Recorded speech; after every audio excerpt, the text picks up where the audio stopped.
We're live. Looks good. All right. All right. Shall we get started, Charlotte? That sounds great. Thank you. All right. So I will officially welcome everyone to this drought workshop. Just introduce myself. I'm Debbie Colbert, and I'm the Deputy Director for Fish and Wildlife Programs at the Oregon Department of Fish and Wildlife. Just want to thank all of the members of the OCRF Advisory Committee for being here today. You honestly are just such amazing volunteers. This workshop is above and beyond your normal meeting and grant cycle reviews, and just really appreciate the extra time that you're spending with us today. Also want to give a shout out and thanks to all of our state agency colleagues that are joining us. Really appreciate their time. I know how busy that you all are as well, and just thank you for being here for the workshop today. Just really the focus for today is to zero in on the drought funds that we received in the February session. That's $4 million for drought and climate resiliency that was set aside for the Oregon Conservation and Recreation Fund. And there were a number of other investments that have been made either in special sessions of the legislature and then to other agencies for drought in February. And immediately as we were getting these allocations, we as agencies have been talking about just how do we create alignment and synergy with the funds that have come to all kinds of different areas for drought and climate within the state of Oregon. And that's really the topic for today. I think it's kind of a precursor to a much more interactive conversation that you'll have in September. Today is just live streamed so that our partners and the public can listen to the conversation, get this background as well about these various drought-related funding opportunities within our department, other agencies, and to kind of have all of you start a conversation about how you might approach these additional drought funds as an advisory committee, considering all of the different work that's underway. So with that, I will hand it off to Vice Chair Vladrian, and you can add to the welcome and introductions. Well, thank you very much, Debbie. It is a pleasure to be here, and on behalf of the Oregon Conservation and Recreation Advisory Committee, I welcome everyone on our listening audience. Very grateful that this opportunity rose so that we can learn more. I feel this is very pertinent to both our mandates and the way in which we feel we can achieve the intersectional outcomes that we all have in making sure that we're making Oregon a resilient and responsive state, especially when it comes to issues such as drought. So as you mentioned already, Debbie, this is going to be a little bit different than our usual format. We're just going to move about first making some brief introductions, talking a little bit about who we are, what our background is, and then we'll just take it from there to move on to the rest of the presentation for the evening. Geez, can you imagine? Obviously, I haven't had enough coffee today for this afternoon. I'm already in the evening. Okay, my name is Mauricio Valadrian. I'm Vice Chair of the Oregon Conservation and Recreation Advisory Committee. I come from, my background is on marketing, advertising, multilingual and multicultural communications. I've worked with the U.S. Fish and Wildlife Service, particularly with the Portland and Vancouver Urban Refuge Program on building and brokering partnerships across difference. My heart very much is in outdoor equity, and I've been serving in several other capacities, both at a state and the federal level, trying to once again bring bridges between conservation and recreation and how we can bring all those voices that may not have been there historically. So I'm going to pass this to some of my colleagues here at the advisory committee. How about you, Moret? Would you like to share your background? Thanks, Mauricio. My name is Moret Payudi. I live in Sisters, Oregon, and I was the district ecologist on the Sisters Ranger District on the Deschutes National Forest for about 25 years. My work was with rare plants, invasive plants, a lot of watershed analysis and watershed restoration, and wild and scenic river planning and work around white juice which has had an incredible restoration story just in the last 15 or 20 years, and the Metolius, everybody's favorite river. So thank you so much for meeting with us today. Thank you, Moritz. It's a pleasure to have you here. Jane, would you care to share yours?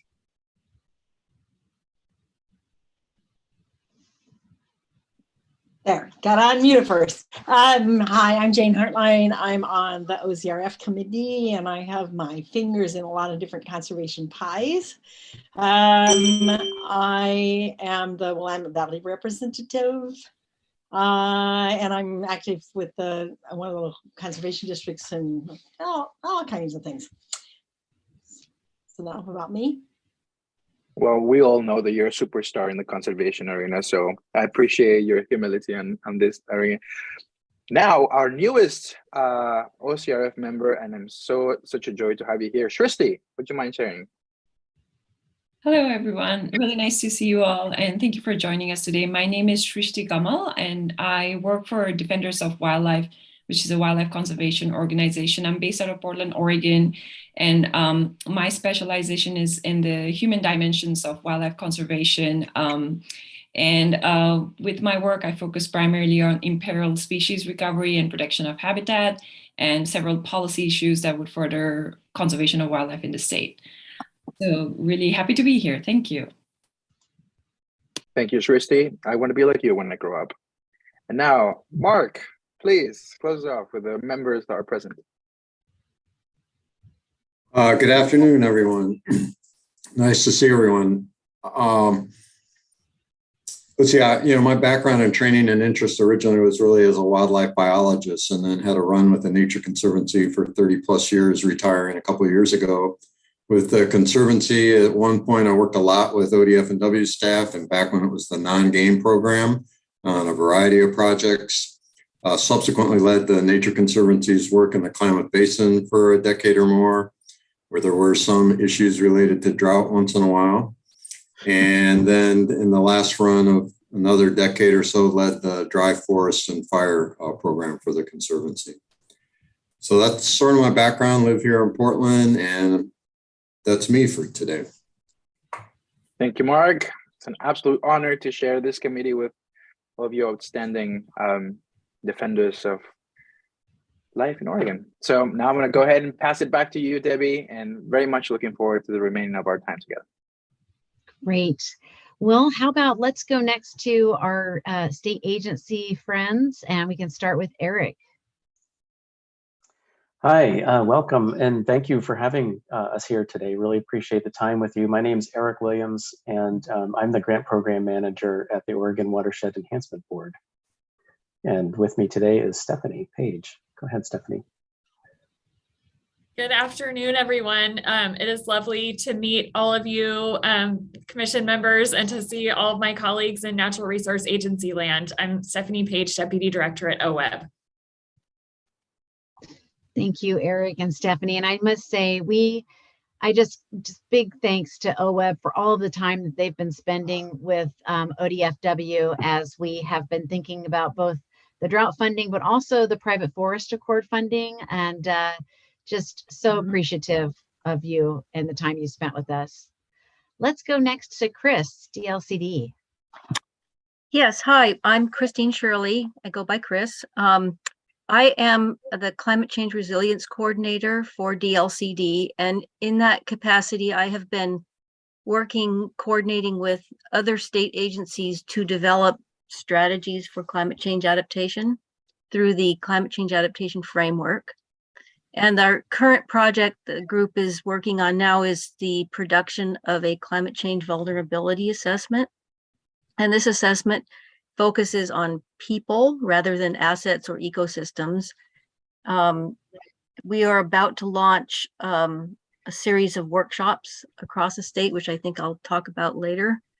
But I'm happy to be here and listen to what's going on and meet you all. Welcome, Chris. All right, let's go to the ODFW peeps. Sarah, you want to kick us off? Yes, sure. Hi, everybody. Sarah Reif, Habitat Division Administrator, ODFW, and I have a presentation later, so I'll keep it pretty short, but Habitat Division is going to be the home and house for OCRF starting in the next biennium. So we've been starting to work very closely with Charlotte. The Private Forest Cord Mitigation Fund is also going to be housed in Habitat Division, which is just perfect for both of those programs because Habitat is really the place where we spend a lot of time thinking about, drought and climate resiliency, and it ends up being the great unifier across fish and wildlife divisions, and I would say also a unifier between fish and wildlife and people. So happy to be here with you all today, and you'll hear from me a lot more in a little bit. All right. Amanda?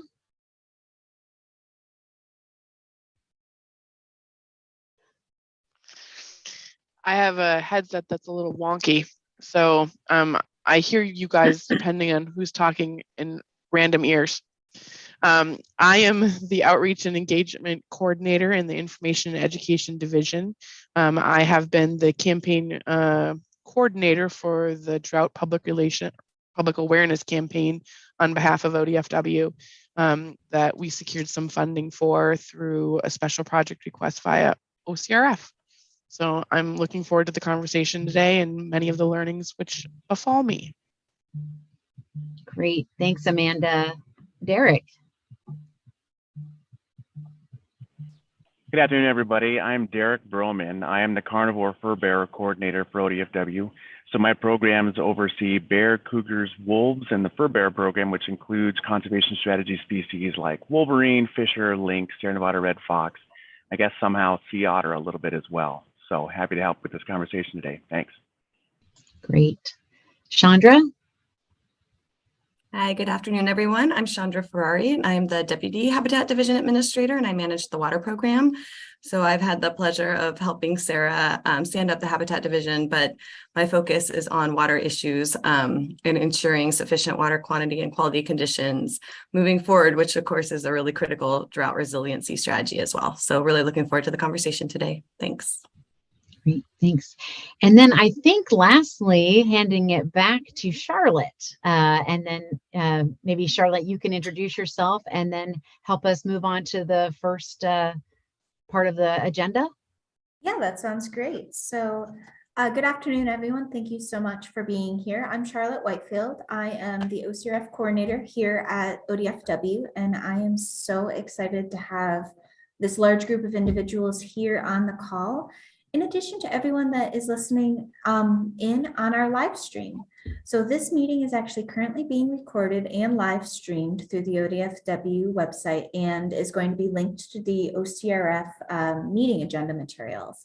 And this format really is the most conducive to sharing the information that we are going to be covering today.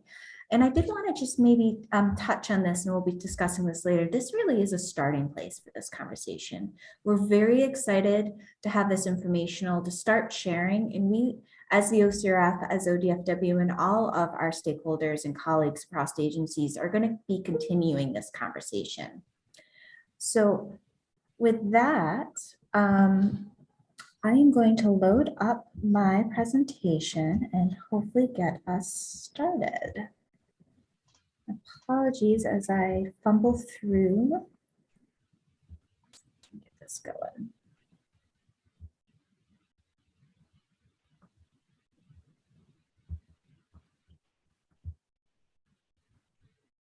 So I might actually ask Sarah, are you still able to hear me as well as see the first slide of my presentation? Coming through perfectly, yep. Okay, excellent.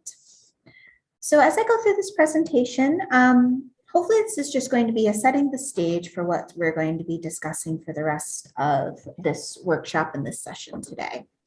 So really, we're here today is to really talk about drought and just resilience planning, and really through the lens of coordination and collaboration. As I said, this is a starting place for us to start kind of comparing notes, thinking about what are we all doing, and try to be as strategic as we can with the funds that OCRF received, in addition to the funds that we've received across agencies. and across sectors to really make the biggest change here in Oregon that we can. So I kind of wanted to start with this, and this is a very kind of generic kind of scoping of what are we really here talking about. So what is ecosystem and community resilience? And I think as we move through our different definitions as agencies, as stakeholders, and as different departments, this does change. But at the end of the day, we are here to really think about how do we try to build resiliency or coping amongst our human communities, our plants, and our animal communities, so that they can resist damage and really try to recover as quickly as possible.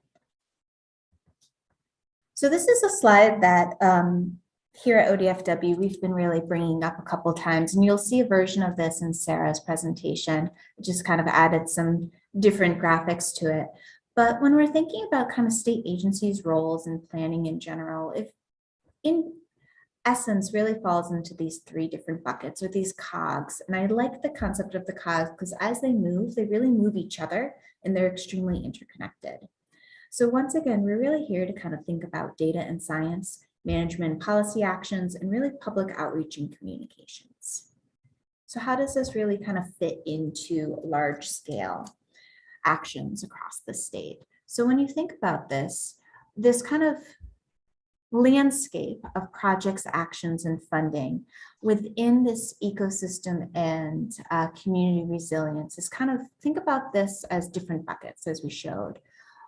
For today's purposes, we're really going to be focused within the square itself. And you can see some of these highlights, and in our subsequent presentations, we're really going to be focusing in on these.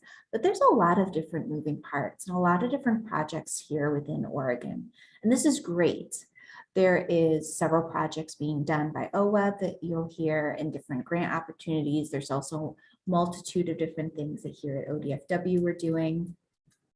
And this really, within what OCRF is hopefully going to be thinking about is where's our little piece of this? As you can see with the kind of the reddish bubble that just popped up, OCRF has about $4 million to be thinking about through the lens of drought, ecosystem resilience, aquatic resilience, and just general habitat and community kind of resiliency across how this changes.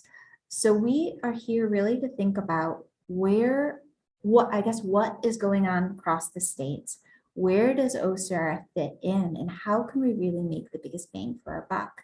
And really one thing I do want to highlight is OCRF has already started down this path, and you can see hopefully with my cursor down here with the public outreach and communication. This is one thing that OCRF has already stepped forward and really helped to kind of spearhead with the Drought Communication Package project that was funded to ODFW this year.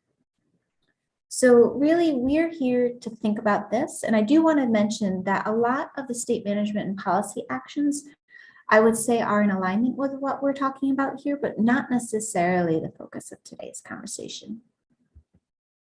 So just some really brief background, and this is more for the individuals that are watching for today, but does kind of give a little bit of preference on what is OCRF, or the Oregon Conservation and Recreation Fund. So the OCRF really came out of a series of actions starting in 2016. And this really started with the Task Force on Alternative Funding for ODFW, where in 2016, ODFW started down a strategy planning of trying to figure out how do we better fund the Oregon Conservation Strategy, and how do we really help to build support for conservation, recreation, and also habitat improvements. So fast forward to 2019, the OCRF was really funded and formed by the Oregon legislature in House Bill 2829. And this is really where OCRF came to fruition and where we really started down the path that we are here today. So fast forward to 2022, OCRF is now had our sunset removed. We have just received a very large sum to start doing some of the drought planning and some of the drought funding. And what are we really here to think about? So the OCRF mission and goals are very wide reaching, but they are targeted, and they're targeted really around the concept or the balance between conservation and recreation. And I'm not going to read the bullets here, but you can really see that we're here to think about how do we build outdoor equity? How do we build access to conservation? How do we get individuals out into communities or from communities out into ecosystems while being very conscious and conscientious of protecting those ecosystems at the same time? And that has been the amazing kind of sweet spot that OCRF has been living in since it was created in 2019. So to date, you can see on this map, there was 61 projects funded through the past 4 funding rounds. So with this newest funding round that we just completed, it's round 5 that was officially awarded in June of 2022. We have a total of 90 on the ground projects throughout the state. And this is totaling over the last 2 years, $2.3 million. So this is an amazing accomplishment for such a very young organization and program within ODFW. But with this new funding, once again, we need to be very strategic about what are we funding, how are we funding it, where are we funding it, and how do we continue this path of funding not-for-profits at that intersection of conservation and recreation. And really to kind of bring back to the reason why we're here, OCRF did receive the $4 million from the Drought package. And this really is to think about how do we move the needle on preparing ecosystem resilience and community resilience. Once again, plants, animals, and our humans. And really think about how do we protect and enhance habitat and species? How do we really promote awareness and impacts?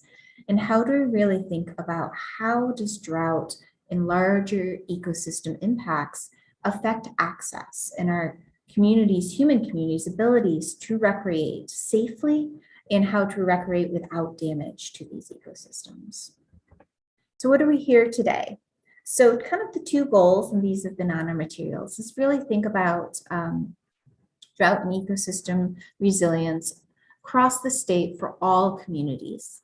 And I'll restate, really, we're thinking of the plants, the animals, and the humans here. And then really think and start the strategic discussion about how do we continue moving forward with the funds that OCRF has received to be as strategic as possible. If you think back to that diagram, where is our bubble?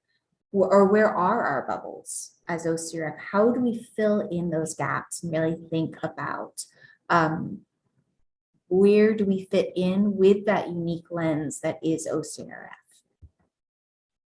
So really kind of the parts for today, and we're a little bit going to be a little more scattered than this just due to some last minute changes. First, we're going to have some, first we're going to really start out with some presentations about programs, grants, and other funding opportunities.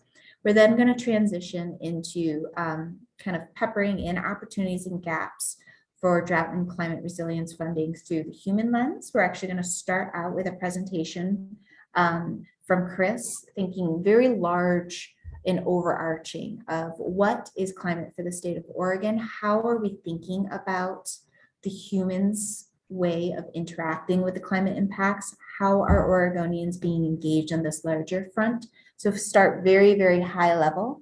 Then we're going to go into some specific presentations from ODFW and Oweb.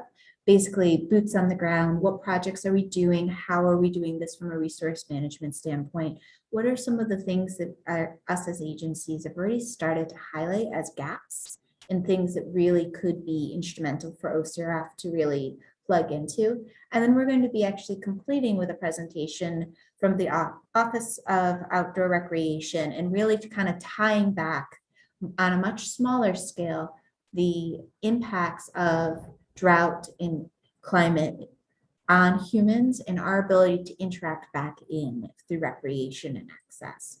So we'll kind of be starting big and going smaller, and then we're going to be ending today with a group discussion, really diving into what are our thoughts, what are our reflections, how do we really feel that we can continue and engage here. And that is going to be a really instrumental place for the OCRF advisory members to really reflect and just start this conversation. And I do emphasize the start because we'll be continuing this conversation at our September 15th meeting, next meeting of the OCRF, where we really have the ability to reflect on what we thought, we heard, and reflect on what we've learned and absorbed, and really have the ability to once again engage with members of the public around this. So with that, I'm going to pause my screen.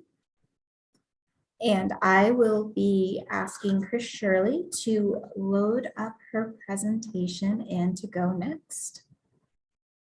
Actually, I don't have a presentation. Perfect, no prepared. problems then. I probably should have done so, but No, that's perfect. This is a really informal present or kind of platform. So Chris, okay. would love to have you kind of talk about what is the climate adaptation framework, and just love to hear about the way that, as we framed it already, the ways that you have started to engage Oregonians throughout the state. All right, so I'll start from the beginning. I'm with DLCD, and in 2018-19, we initiated a project to update the Oregon Climate Change Adaptation Framework, which had not been touched for 10 years and frankly had not even been used. So with a little bit of funding from NOAA, we were able to initiate a project where I engaged 24 state agencies in rethinking the climate change adaptation framework. And over the course of the 2 years that we updated the framework, we settled on a broad outline of adaptation targets that covered a broad range of subject areas. So, for example, we have 6 subject areas that we addressed: economics, the natural world, public health, cultural identity. I should have brought this stuff up.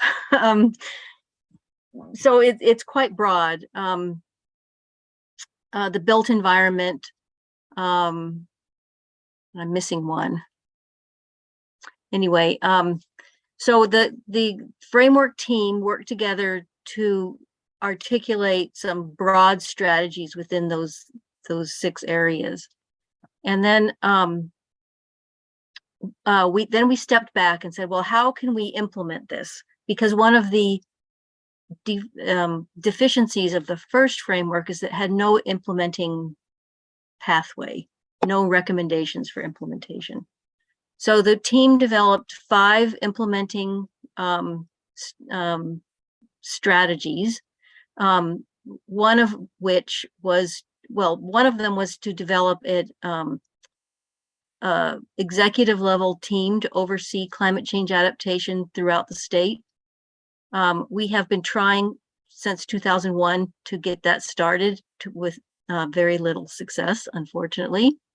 So the team that developed the framework decided to just continue on meeting together to achieve some level of coordination, even though we couldn't get executive level coordination started. The second recommendation was to do a climate change vulnerability assessment, which would focus on some of the gaps that we saw in state agency vulnerability assessments. And those gaps centered around how climate change affects people, their well-being, livelihoods, and cultural or community identity. So that project was kicked off through funding from the legislature in this biennium, and DLCD is coordinating it with again, the framework implementation team. I'm going to talk more about that in a minute. A third recommendation was to center equity in all of our climate change adaptation activities. And to that end, the Oregon Health Authority was able to fund some workshops that culminated in what's called the Climate Change Adaptation Blueprint, which articulated some best practices in how to engage underserved communities in climate change planning. We also have some strategies around monitoring and other things, but those are the three that have kind of have some teeth or some legs to them. So the climate change vulnerability assessment, again, is focused on people and livelihoods, well-being, and community identity. Now, what do I mean by those? Well, livelihood, how does climate change affect your ability to make a living? Well-being focuses not only on health, mental health, and physical health, but also what makes your life worth living, essentially.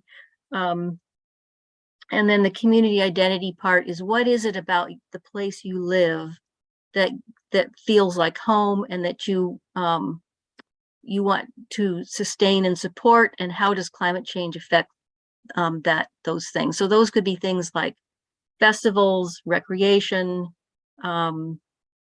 religious organizations, your ability to do the things that you like to do in your neighborhood. So these questions go well beyond what can be gleaned from looking at census data. So although we are using census data to identify places and populations that we want to talk to, we're trying to add some nuance to our understanding of how climate change affects people by going out and talking to folks.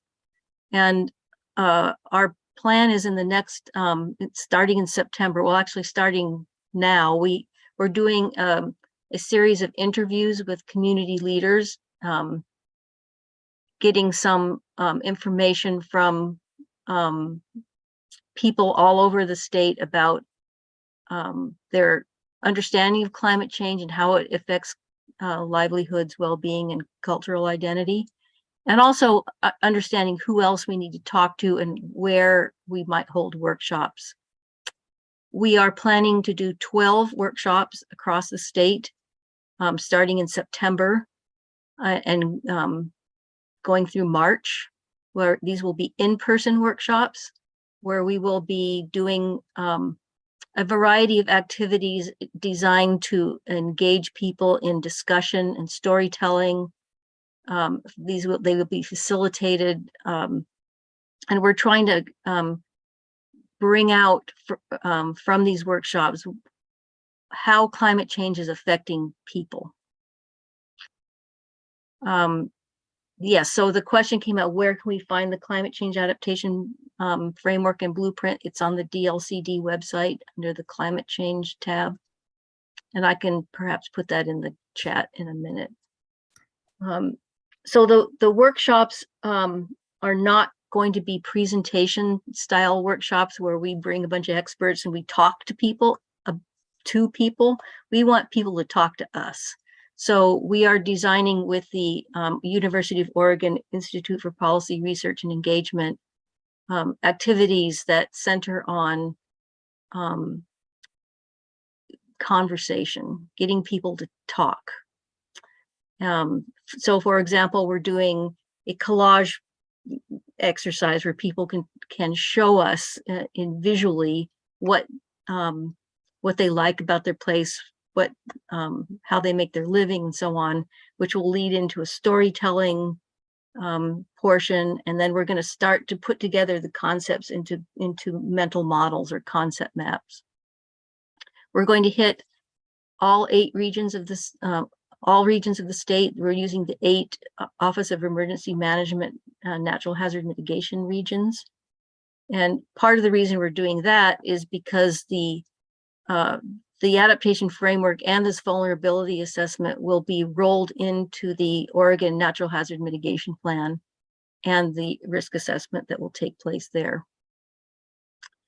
So the real purpose of these workshops and interviews, like I said, is to get a more nuanced understanding of how climate change is likely to affect people's lives.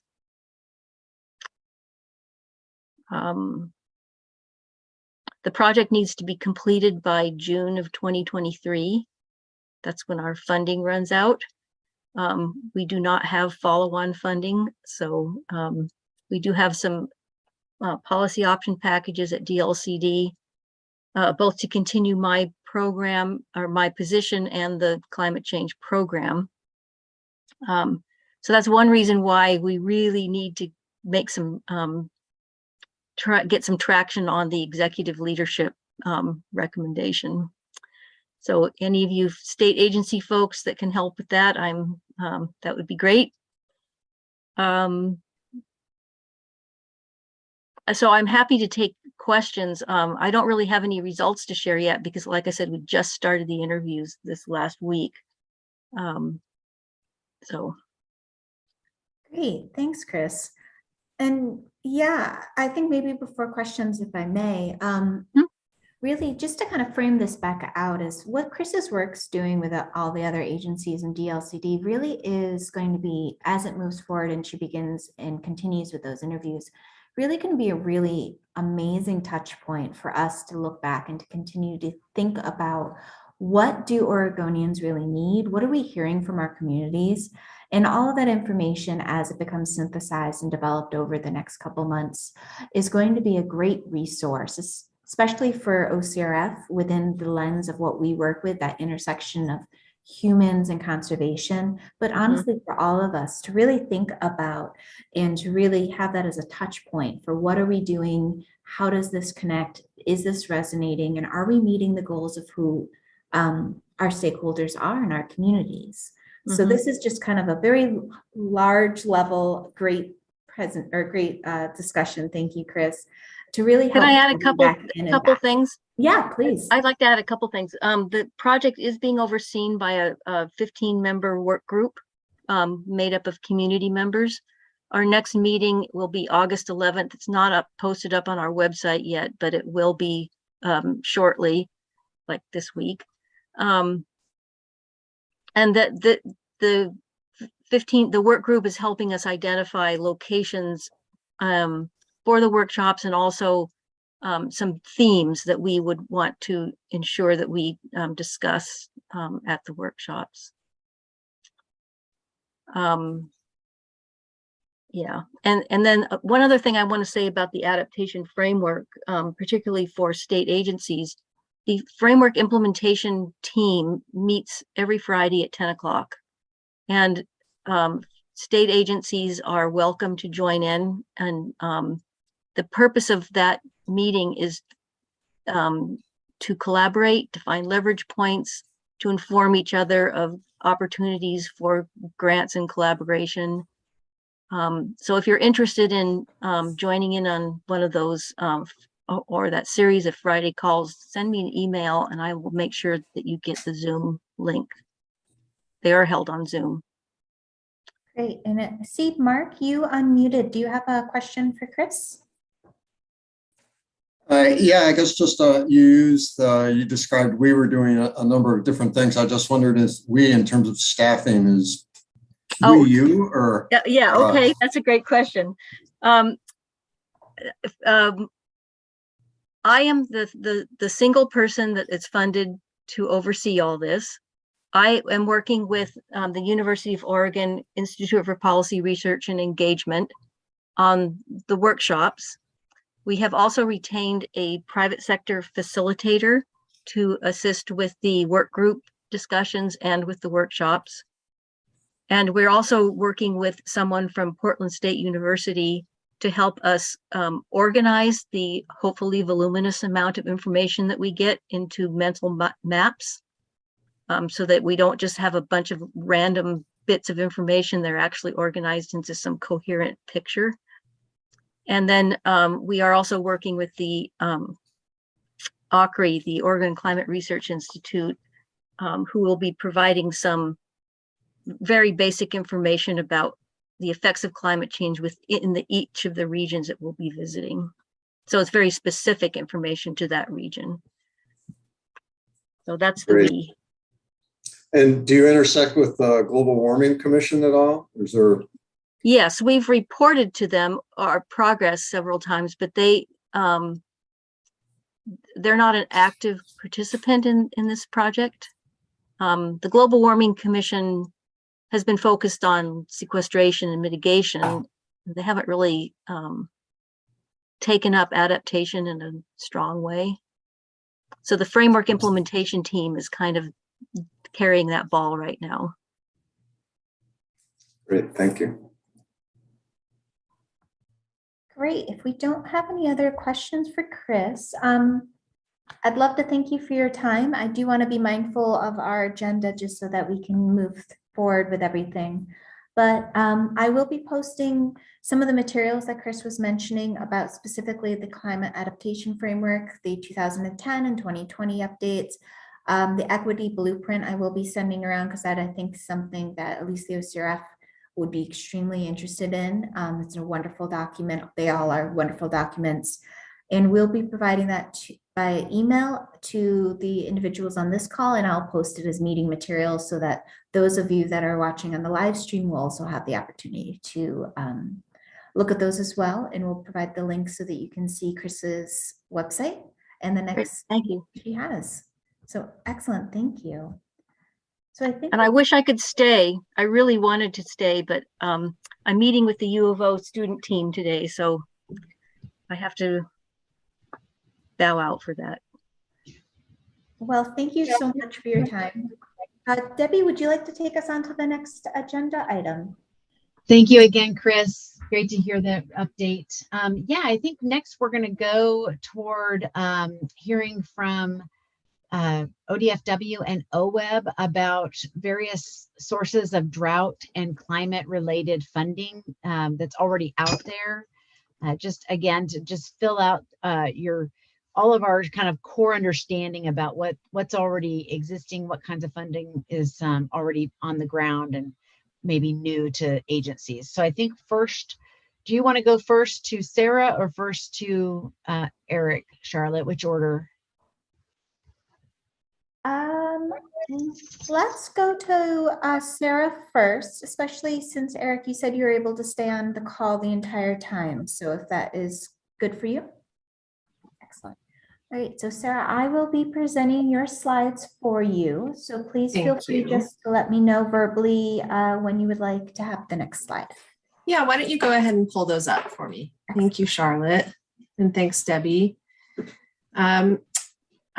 So again, for those watching via live stream, I am Sarah Reif. I'm the Habitat Division Administrator with ODFW. Very pleased to be here with the OCRF Advisory Committee this afternoon for this workshop. It's always a pleasure to have the opportunity to interact with you all and contemplate how we best serve Oregonians in the name of conservation and recreation.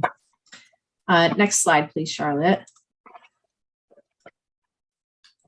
So whether it's short-term actions related to the ongoing drought or long-term strategies related to climate resiliency, the department's active on a lot of fronts right now.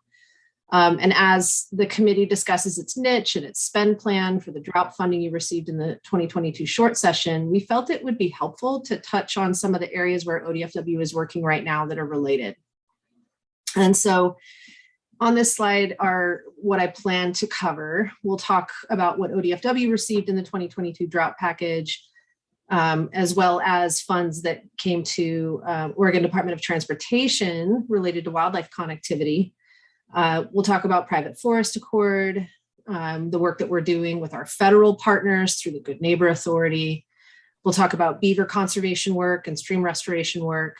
And we'll end with just a brief discussion on the special project that the OCRF funded for ODFW, our drought information and education campaign. And as I go through all of this, I'll highlight some initial thoughts that we had about where we see additional needs or gaps.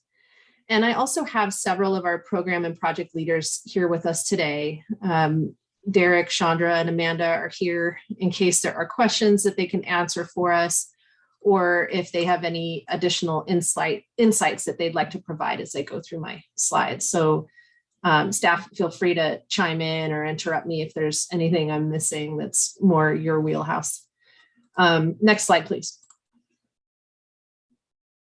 So in the 2022 legislative session, ODFW received significant funding to address drought. We've focused that work into three primary categories, and this is similar to, I like Charlotte's slide better actually, but this is the same buckets. So we've got, improving our data and science that we use to inform decisions, Then we have our management actions that we are taking. And then we have this other category or focal area of public outreach and communication. So in the drought package, we received 2.6 million in drought resiliency funding, which we're putting towards stream flow and temperature monitoring via deployment of new stream gauges. We're also gathering the best available science to support in-stream water right applications and doing some work, modeling work and mapping work to map out where the cold water refugia are, those areas in the streams that are so important to our native fish in times of drought. In terms of management action, we received $8 million to fund fish passage implementation in drought impacted areas, and we are doing our level best to spend those funds this biennium as required. So this infusion has allowed us to make some really significant conservation gains in fish passage and implement some very large scale projects. And we're making headway on passage designs at some of the other sites that weren't quite shovel ready, but all combined, we think that this is really going to help move the needle for aquatic organism passage in the state. And as you all know, and as Charlotte described so well, the Oregon Conservation and Recreation Fund also received $4 million as part of this larger drought package. Next slide, please. Habitat connectivity, wildlife connectivity, it's an essential drought strategy because wildlife need to be able to move to critical resources in drought conditions. And in the long term, this connectivity is really what helps support range shifts in response to long-term climatic changes. In the 2022 legislative session, general funds in the amount of $7 million were added for deposit into a sub-account of the Oregon Transportation Investment Fund to fund projects that reduce collisions between wildlife and vehicles on our roadways. The funds will be distributed for a range of wildlife corridor project needs, including project feasibility studies, planning, construction, retrofitting and maintenance of wildlife road crossing infrastructure, roadkill tracking studies, and many other projects. And it'll also provide matching funds for projects that can be leveraged with federal dollars. And the department is consulting, or ODOT is consulting with ODFW and many partners, and they may make distributions to tribal governments, to counties, cities, or other private entities for the projects. And they're prioritizing those projects that fill funding gaps for wildlife road crossings and habitat connectivity that are not otherwise budgeted for or required under federal or state obligations. So we view this as just kind of one of the pieces of the drought puzzle is that habitat connectivity. Next slide, please. So in the 2022 legislative session also came the Private Forest Accord. It was established through Senate Bill 1501, 1502, and House Bill 4055. There are a lot of elements to the Private Forest Accord, which I won't go into a ton of detail here, but this was a landmark agreement to allow forest practices to move forward on private lands while mitigating the impacts to species covered by a pending habitat conservation plan and incidental take permit. So the idea was to allow work to continue in the woods while at the same time enhancing protections for some sensitive fish and wildlife. And with that came the establishment of a mitigation fund. And that was established as a sub-account of the Oregon Conservation and Recreation Fund, managed separately with a separate advisory committee. And over time, this fund will grow. And initially, there was a $10 million general fund investment. In the coming year, we will start to see $2.5 million per year in harvest tax revenue deposited into the account. And ultimately, once the incidental take permit is issued for the species covered by the permit, that harvest tax revenue amount will grow to $5 million annually. And so ultimately, this could grow to be a fund that receives $30 million per biennium to do work that I'll describe on the next slide. Right, so the mitigation fund will cover aquatic species potentially impacted by forest practices. So this includes native fish and amphibians. Senate Bill 1501, which approved the private forest accord, identified the list of eligible projects that can be used as mitigation for the impacts to the covered species. And this slide summarizes a little bit, but lists out the types of projects that can be funded with the PFA Mitigation Fund. So as you can see with this funding, there should be broad coverage for aquatic habitat restoration in alignment with ODFW's conservation and recovery plans, things like aquatic organism passage, stream, wetland, and riparian habitat restoration, conserving, recruiting, or reintroducing beavers to restore aquatic landscapes, acquisitions of water rights and conservation easements, protections of riparian areas. And of note, it can occur on public and private lands, forested or not, where the covered species stand to benefit. Next slide. Another resource that ODFW has for implementing habitat restoration and increasing drought and climate resiliency is its Good Neighbor Authority agreements with our federal agencies. So Good Neighbor Authority, or GNA, as we'll often refer to it, is a federally established mechanism for federal agencies to pass funds through to state agencies and tribal governments to restore and enhance fish and wildlife habitat on federal lands and in the surrounding vicinity. We at ODFW, we have a master GNA agreement with the Forest Service and the Department of Forestry, and we have a separate GNA agreement with the Bureau of Land Management. And with those agencies, we have a number of aquatic and terrestrial habitat projects that you can tie back to drought resiliency or climate adaptations. Things like even sagebrush steppe habitat restoration or juniper removal, wet meadow restoration. And there are some GNA funded stream restoration projects with benefits to cold water refugia, salmonids, stream complexity. There are a number of fish passage projects and some projects with creation of beaver habitat as one of the stated objectives. And with the passage of the bipartisan infrastructure legislation, or the IIJA, as we've been calling it, the BLM and the Forest Service are accessing those federal infrastructure dollars, and we are seeing a pretty significant expansion in our GNA program. Next slide.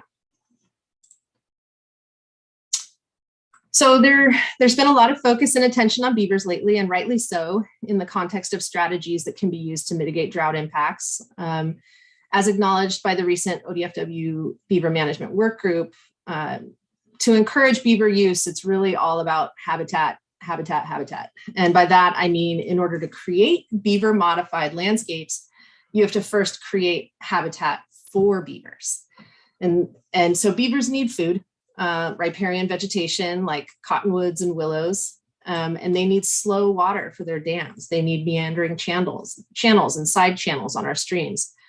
And though our stream restoration programs in ODFW really kind of have, they're centered largely on salmonid habitat restoration, it turns out that these projects are also benefiting beavers. They're creating habitat for beavers, or they're seeing, increased beaver use, which then further expands out into more beaver modified landscapes that are of benefit to a lot of species and help mitigate the impacts of drought. So our stream restoration programs are doing a lot of work, or they're working with partner organizations like the watershed councils throughout the state. Our Western Oregon Stream Restoration Program is one of those programs.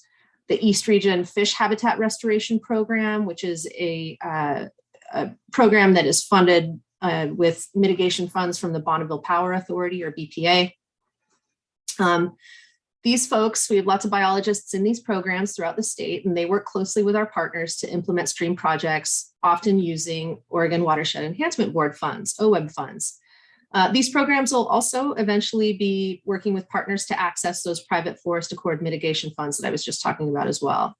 So there are projects all over the state, particularly along the coast, as well as in the Grand Ronde watershed, the John Day watershed, et cetera, that are designed to benefit salmonids, but with stated objectives. Either they've got explicit objectives to create beaver habitat, or they're documenting increased beaver use or indirect benefits to beavers. These projects are doing some pretty impressive stream and river restoration, taking channelized straight streams or rivers and restoring the natural meanders, creating slow backwaters, using beaver dam analogs when they need to. A lot of them are fenced and are seeing tremendous vegetation recovery, including the forage that beaver like willows. As I said, they're documenting increased beaver use and accessing funds and partnerships wherever they can. Next slide. So in terms of beaver conservation, just needed one more slide just to talk about beavers. Staff are beginning to really zero in on what are some of the additional needs that we have. These overlap with the recommendations coming out of the Beaver Management Working Group, as well as those coming from other stakeholders. And so we tried to think about it in terms of, how might OCRF be able to help here, or what are some of the additional needs? And there are needs for things like we do need a beaver habitat restoration guide, something for practitioners on the ground. Not so much how do beavers create habitat, but more how do we create habitat for beavers? There is also a need for predictive models to be built and validated on beaver habitat quality. Where on the landscape can we make it a priority to be doing this work based on some predictive modeling? There's still a need for baseline surveys of beaver presence. We have a good protocol from our partners that can be used for these surveys, but some additional capacity to do that work is definitely needed. There's also a number of research questions. The one I listed here is just one example, looking into wildfire response to beaver modified landscapes. But there are a number of other research questions out there, including, doing an assessment of what are the limiting factors. What are the things that affect beaver abundance and distribution? Is it predation? Is it harvest? Is it habitat availability? And what's the relative impact of those different limiting factors? Wildlife Division, we've got Derek on the line here. Wildlife Division is maintaining this growing list of data gaps and research needs. And so happy to share that with folks as interested. And really looking to fill those gaps and get those questions answered so that we can better inform future beaver management and conservation actions and projects. And last slide, please. Thanks, Charlotte. So as you're aware, the OCRF did award ODFW with a grant this summer to design and launch a drought outreach campaign. And the goal was to lay the foundation and spread awareness of drought's impacts to fish, wildlife, and habitat. This work is underway, led by Amanda Soya, our Outreach and Engagement Coordinator, who's on the line with us. She's in our Information and Education Division. Amanda and the team created an outreach toolkit for the drought campaign to enable any Oregonian to leverage science-based information about the impacts of drought on fish, wildlife, and habitat to their networks, to their communities. As Amanda mentioned, we also created some ads in Spanish language format, and ads are available to partners and to the public for use per request. Amanda has shared with me some of the really great metrics and things that we're learning about how effective this campaign has been so far. It's still very much an ongoing thing.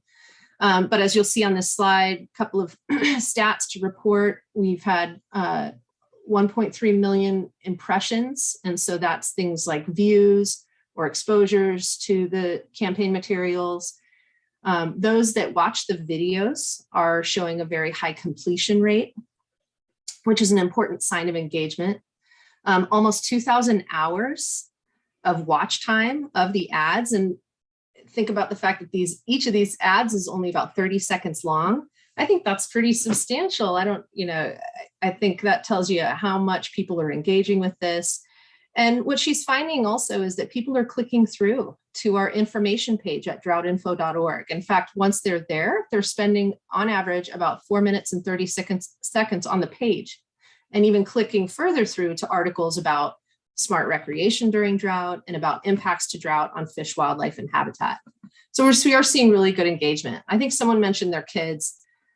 Kids are like mini influencers in their households, right? And when I played the fish sea shanty, my two kids came from separate corners of the house, and they were drawn in to see what I was watching on my laptop screen, and they were really engaged in it. And we talked about it for a while after we watched the video. And so just a little anecdote to share that, this campaign was really sort of targeted at adults, but kids are very drawn to it too. Our chief partners are sharing the information: the governor's office, Department of Forestry, Parks and Recreation, the Fish and Wildlife Service, our watershed councils and land trusts. The Oregonian picked it up. And through this, new partners are saying hello to us. And I'm sure Amanda can tell us more about that if folks are interested. We think the outdoor recreation-minded messaging is resonating, and we're meeting our goals. The campaign's not done, but there's still, continued investment that's needed. The goal is really to democratize outreach, and ODFW only has limited resources to do and promote this work. So, in order to move forward and ensure that this outreach is effective and reaches diverse constituencies, then creating a toolkit for all these assets and facilitating anyone being able to share in classrooms, boardrooms, personal networks. The funding that we were given allowed us to be able to create this outreach for the people, but to perpetuate the work, there's likely additional investment that could be used, specifically with a mind toward climate adaptation. So we've done some brainstorming about, how an outreach plan might be helpful, additional investment to build on this foundation. And hopefully one of the takeaways that you'll have from today is that there is this gap or this unfilled niche in funding sources that support public education and outreach related to both habitat restoration and drought response. So that's my last slide, and just, a whirlwind tour of all the things that we're up to related to drought response and communications right now.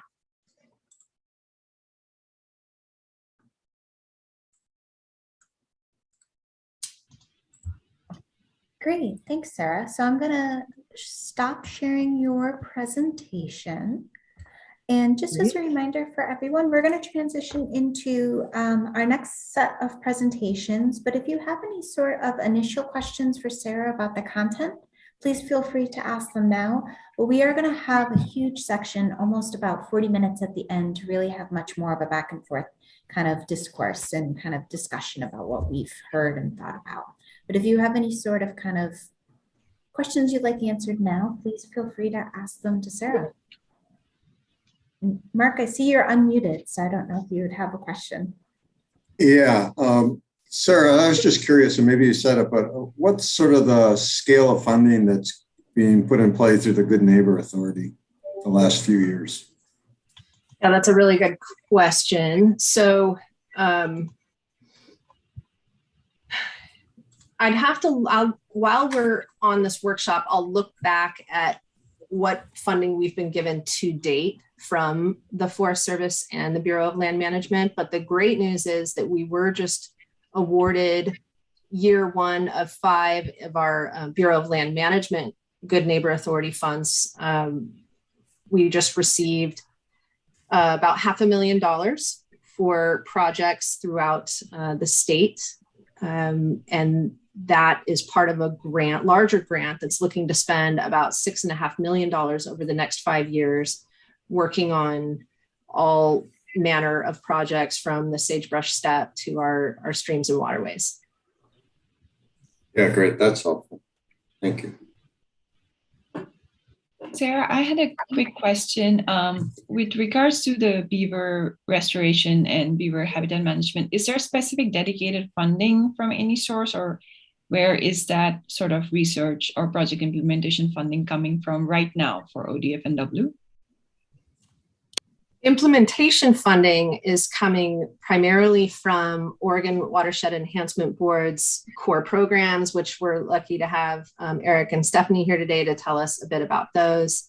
And as well coming from BPA, Bonneville Power Authority, and their mitigation funds for mitigating for the hydroelectric dams.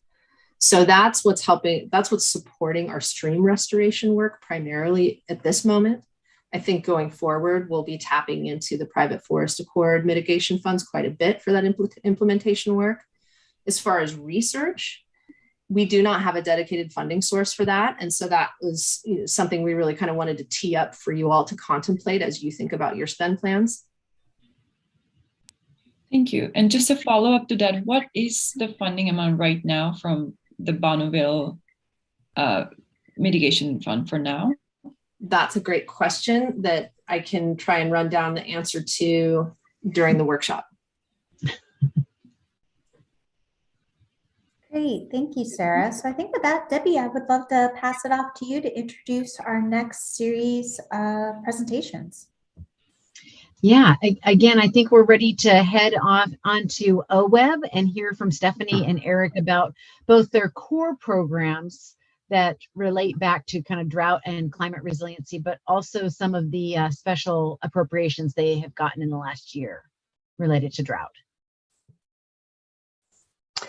All right, thanks, Debbie. And again, thanks for the opportunity to be here today.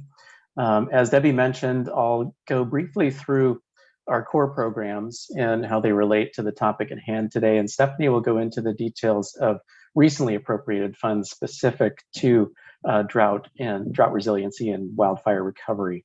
And really with the Oregon Watershed Enhancement Board programs, you'll see as we're talking today that resilience is built into them because the funds that we have are constitutionally dedicated for protection and restoration of native fish and wildlife habitat and supporting water quality as well. This kind of retro looking graphic is probably done with the graphic capabilities we had back when Oweb was formed. This just gives you a brief timeline of our agency, which was formed in 1999, a year after ballot measure 66 passed. And that measure constitutionally dedicated a portion of lottery funds specifically for watershed protection and restoration, and also explicitly said that that funding would be managed by a single state agency. And initially, it was meant to be time limited to maximum 15 years. And so in 2010, there was another ballot measure, measure 76, that made the program permanent. And so after that permanence was achieved in the Constitution, the Oweb board embarked on some kind of longer term strategies, including a strategic plan update, long-term investment strategy, and also participated in the 100-year water vision, which some of you may be familiar with.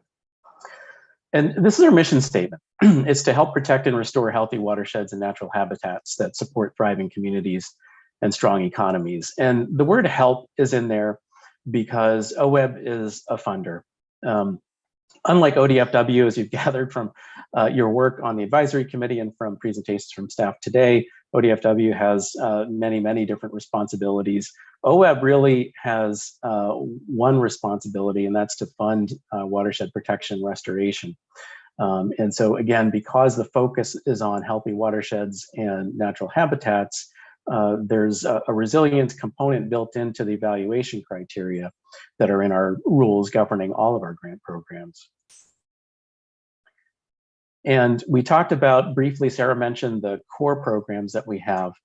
And the bullets on this slide essentially are grant types that we run our funding through through specific offerings. These core programs tackle everything that an entity needs to do from start to finish to achieve a restoration or an acquisition project. And so stakeholder engagement can cover the actions that are needed to work with landowners to achieve buy-in to a restoration project, to work with communities to gain community support for a project.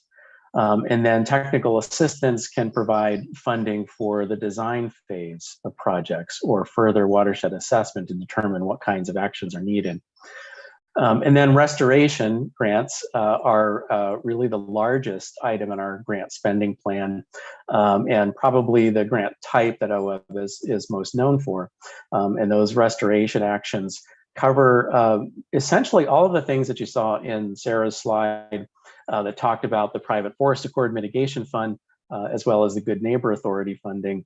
Our list of restoration project types is very similar to those.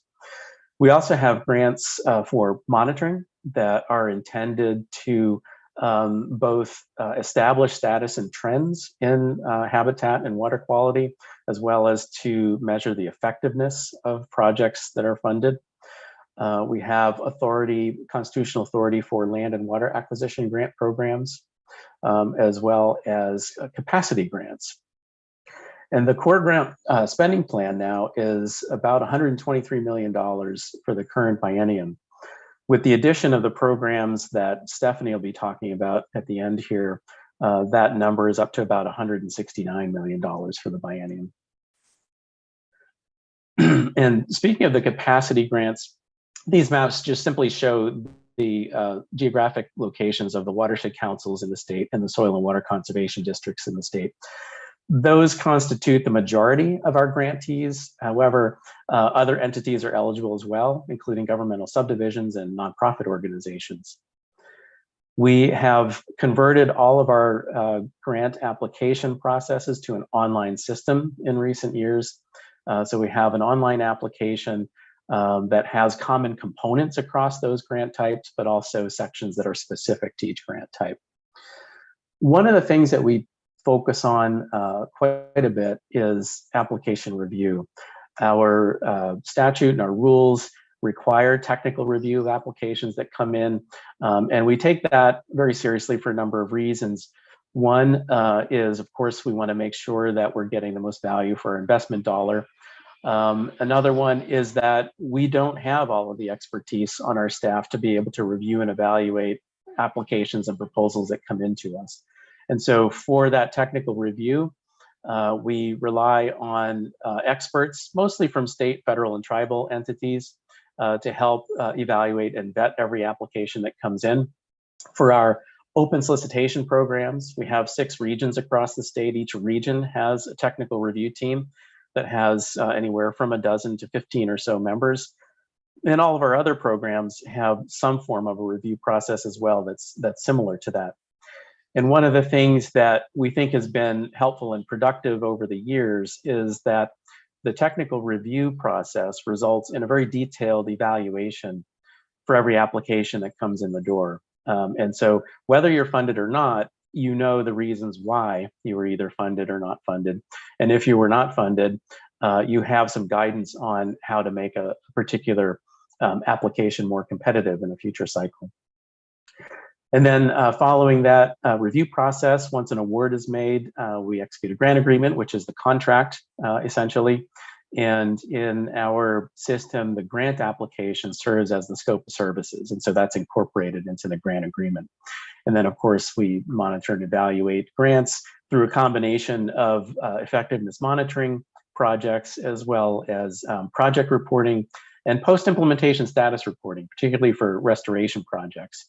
We not only want to see what the result of the project was during the grant period, but particularly for projects that involve some sort of on-the-ground restoration, plantings, reconfiguration of streams in a watershed. We want to be able to look at how that project is faring a few years down the line. And so we'll often require post-implementation reporting up to about 5 years out after the grant is completed. And this is simply to demonstrate the many, many steps involved in the process that I just described. And pretty much every grant program that we have has these same components to it. And at this point, I'm going to turn it over to Stephanie. And then at the end, we'll both be available for questions either about our core programs or about these specific programs that Stephanie's about to describe. Great. Good afternoon, everybody. And before I start to go into this slide, just a note about some areas that we're not able to fund through both our core programs and the programs that I'm about to talk about that might give you all some ideas in terms of gaps where investment could be needed. We're not able to fund education type activities unless we're talking about outreach that leads to an on-the-ground project. So that's one category. We're not able to fund recreational developments on with a few exceptions on the land acquisitions that we fund. And to the most part, we're not able to fund research. So I'll just, Eric, if there's anything you want to add there before I start to go into the slide, please go ahead. Yeah, thanks, Stephanie. Those are pretty important distinctions to make. And these distinctions are really built into the Constitution. And so those are things we can't change. Great. Okay. So I'm going to talk about several programs that received general fund during 3 different legislative sessions. And I'm going to work backwards, starting with the most recent February 22 regular session, and then talk about the 2021 special session, the second session in December, and then our 21 to 23 budget that was approved in 2021. So we received several new programs, as you'll see from the 3 very busy slides that I'm about to walk through, and I'm just going to highlight a few things on each slide. First of all, in the 2022 regular session, we received about $5 million with some staffing built in to that appropriation to support post-fire recovery for areas affected by 2021 wildfires. And so some of the activities that are eligible for those grants include soil stabilization and erosion control through activities like replanting, reseeding of burned areas, detection and treatment of invasive weed species, culvert repair, replacement, and then activities like in-stream structures that help slow runoff and capture sediment. So we are currently working to stand up that grant program, and our anticipated launch date is going to be in September to help support a recovery in those areas affected in 2021. The next thing I want to highlight on this slide is that we received a $10 million investment in a treasury account that we have at Oweb that's established by law. It allowed the general fund investment for water acquisition grants to not only be made this biennium, but to be carried forward into future biennia. So that is very helpful because historically, the water acquisitions program has received a steady influx of applications, but nothing at the magnitude of this new investment that we received. And so we know it's going to take a little bit of time for local partners to develop some of these projects, and it is going to be a long-term process. So very exciting to get that $10 million investment in the water acquisitions program, which can help fund things like permanent in-stream transfers, as well as more time-limited projects that can help support maintenance of in-stream flows. So that's that one. And we're going to be restarting our water acquisition grant program later on this year to be able to fund these projects. It was on pause briefly during the pandemic. The last significant investment I wanted to highlight on this slide is an investment in the Oregon Agricultural Heritage Program. This is a program that helps protect farm and ranch lands from development. It includes provisions to support succession planning and technical assistance, as well as conservation management plan development. The bulk of the funding that you see here on the slide, which was $5 million, including staff to administer the program, is for conservation easements, and it helps leverage a federal program available through the U.S. Department of Agriculture that also helps contribute to the cost of conservation easements. So very exciting. It's the first time the grant side of this program has been funded, and it also helps provide some resiliency in addition to the drought and fire specific programs that I'll talk about. Okay, next slide. Great, thank you. So continuing to work backwards, in December of 2021, recognizing the effects of the recent drought as well as longer term historic droughts to a couple areas of the state as well as statewide, the legislature allocated several different pots of funding for different drought and resiliency related needs and assigned Oweb to administer these funds. So there are a couple different funding allocations for irrigation modernization, in other words, piping of canals, lining of canals, and supporting activities like that. One allocation is specifically for the North Unit Irrigation District, which is predominantly in Jefferson County, and then the other allocation is available statewide. We got 2 different $1 million allocations for drought resiliency, one focused on Jefferson County and the other on Klamath County. We got a $3 million appropriation for livestock watering wells, specifically in Klamath County, to support off-stream watering of livestock. And then we got $3 million for soil stabilization in Jefferson County and invasive weed control on land that's at risk of erosion due to drought. Okay, can go to the next slide. So, and then we also got funding during the regular 2021 session for post-wildfire recovery for areas affected by the 2020 wildfires. And those are broken into a few different allocations. There's an allocation for riparian and upland restoration and water quality protection for post-fire recovery, for floodplain restoration and reconnection. And then there was an allocation specifically to the Eugene Water and Electric Board to support acquisition and restoration of high priority properties within the McKenzie watershed. So just a few take homes. I know I've rattled off a lot of different programs here, but I think it's important to remember that the core Oweb programs that Eric talked about before me really connect closely to resiliency. And I think, you know, some of these general funded programs that I've just talked about are time limited, but our core programs are ongoing and support resiliency in a lot of different ways. So I'm happy to talk about more details of any of the programs that I just rattled off if folks have questions, but I think just the most important thing is knowing that we've got some drought resiliency and fire recovery, as well as flow restoration and working lands protection investments in our budget. So I'll stop there and happy to take any questions between the two of us. It's kind of, it might be overwhelming to hear all of this. I just keep reminding myself what a good problem to have. Just the amount of investment that's been made by the legislature over the last couple of years in this work. And you can, I think, probably get a sense of why, as agencies, we've been talking to each other, even beyond the OCRF funding, to just make sure we understand what we each got for funding, how it aligns, and how we can work together on this. Vice Chair, I guess I'll just do a process check with you. I think we do have some time for a couple questions. And then I think Charlotte had set up a short break.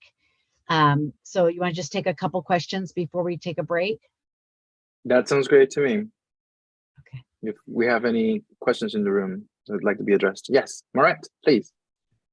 I was just going to ask if you could, I was writing notes, but could you clarify again on the gaps that you can't fund education activities except related to a project? Could you just state that again? I wasn't quite clear on that. Thank you. Yeah, I'm happy to take that one. And this was something that actually changed between measure 66 and 76. When the ballot measure 66 was first passed, it did include authority to fund general education programs. And so a lot of those were school curricula, getting kids out to understand watersheds better, and similar kinds of grant projects like that. When Measure 76 passed, the authorizing language in the Constitution was limited, such that the kinds of outreach that could be funded are outreach projects that lead directly to restoration projects. And so how that's evolved is through the offering that is called Stakeholder Engagement, one of the offerings that I mentioned earlier. And it really is more about helping either landowners or communities better understand the need for a project so that that support will be there to get a project implemented, and sometimes also to help attain match funding. Almost all of our programs have a 25% match requirement, and that can be through in-kind services. And so sometimes that outreach or stakeholder engagement is working with landowners or public land entities as well, because we can fund projects on public lands to garner that matching leverage support for a project.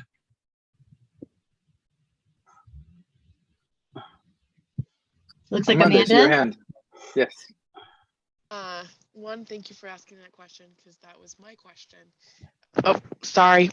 Thank you for asking that question because that was my question, but then I want to follow and sort of thread this needle if I can. So just for clarity purposes, if we were talking this drought campaign that we just issued, that is something specifically that would not ever pass muster for an Oweb project. But for say we were talking about like wildlife connectivity and a project specific to that, I know that would something like that work if we were talking about trying to get the community support specific to the development of that particular passageway of some form, whether it's fish or wildlife based? Yes, I think if the engagement was about helping people understand the connectivity needs, the issues, whatever they are that are present, and working with those folks on towards a solution. So you have to first understand a problem before you can fix it, and so that understanding of the problem is what stakeholder engagement can fund, as opposed to your first example of something similar to the drought education that you've been doing through that great sounding website that you have. I'm kind of blown away by the stats that you showed earlier. That's really tremendous engagement, but that kind of general engagement we cannot fund. Thanks for the clarity. Mm-hmm.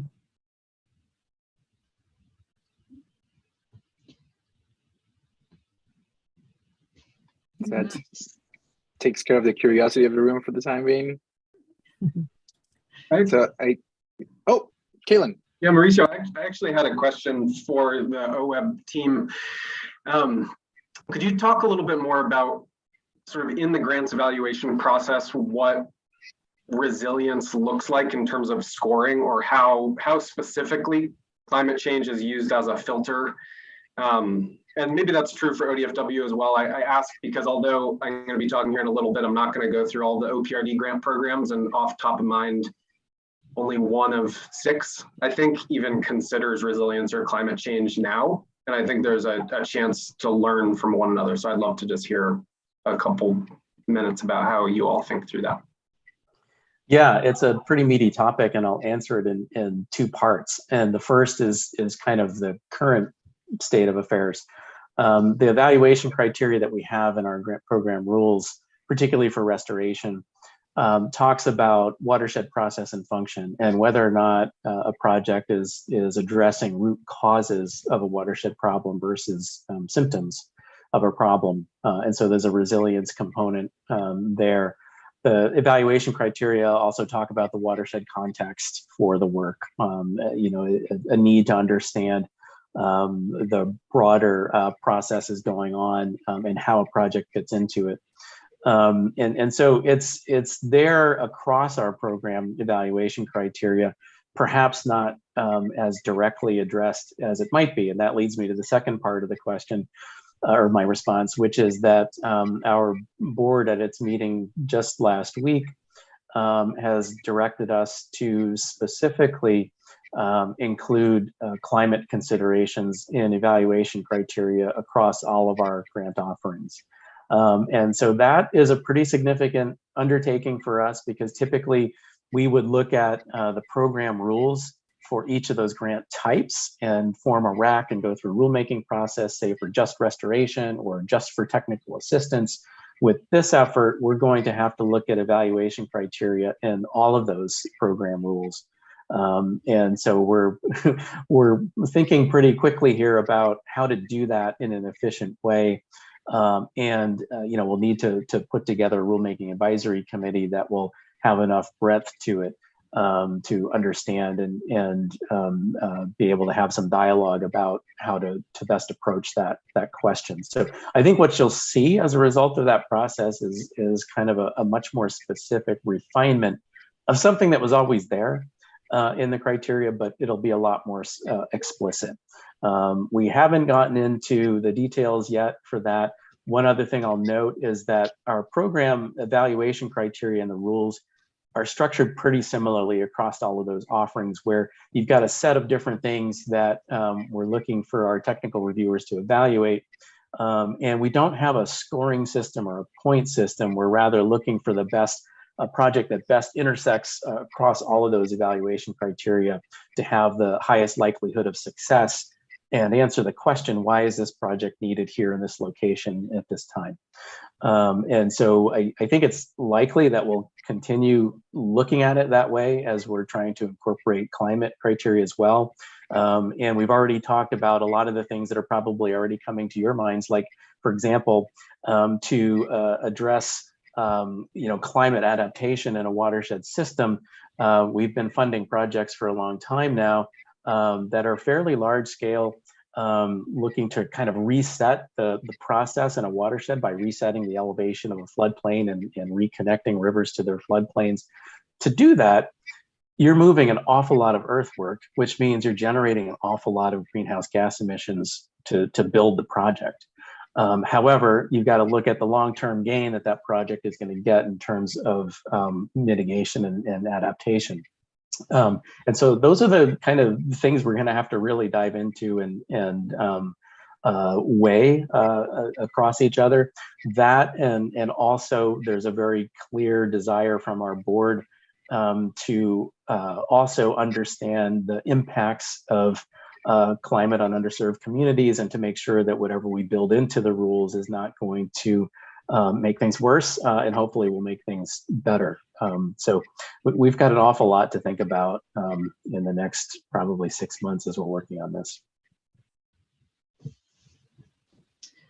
Maybe that's a good place to stop. Charlotte, any kind of final messages before we take a short break? Yeah, thank you, Debbie. So I know that's been an enormous amount of information, and hopefully it's starting to kind of absorb in. And really the next thing that we're going to do is we're going to be taking a 5-minute break until 2:40. We're going to come back and hear a little bit more about the intersection of recreation and resiliency and really the outdoor equity lens with one last presentation. And then hopefully we'll be able to have a very open conversation mainly about what did we learn, how do we connect those dots, thinking back, and I'll even put up that slide again of where does OCRF fit and where are we kind of thinking we want to fit into this whole range. And hopefully with that, I may actually have Mauricio kind of help me. I would love to have a round robin really starting with the OCRF members, kind of doing a gut check of where do you really feel that we can pursue more opportunities and where is your mind at as you've kind of learned through this. So kind of just to tee up that we will be kind of doing that round robin. If you would like to share, it would be wonderful. But with that, you hopefully can stretch, get a cup of coffee, whatever you would like to drink. And at 2:40, we will come back and continue with one more presentation and then kind of an open forum. Charlotte, so we are at 37. Would it be okay if we make it like to 42? I am totally fine with that. Debbie, are you good with that? Double thumbs up. All right, so we will have our official full 5 minutes and we will be back around 2:43, 2:45-ish. Okay, perfect.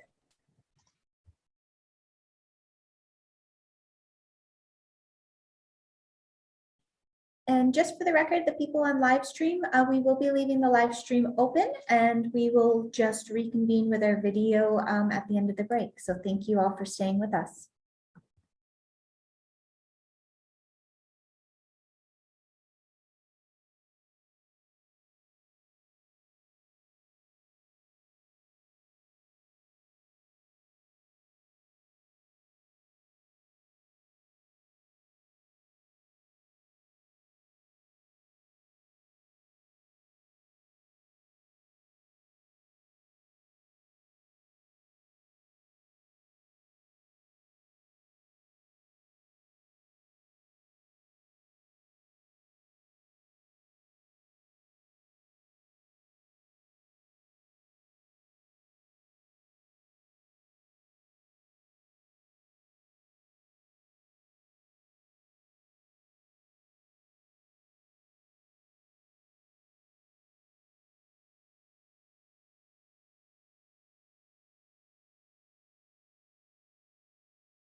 Mauricio, did you happen to check out the site by chance?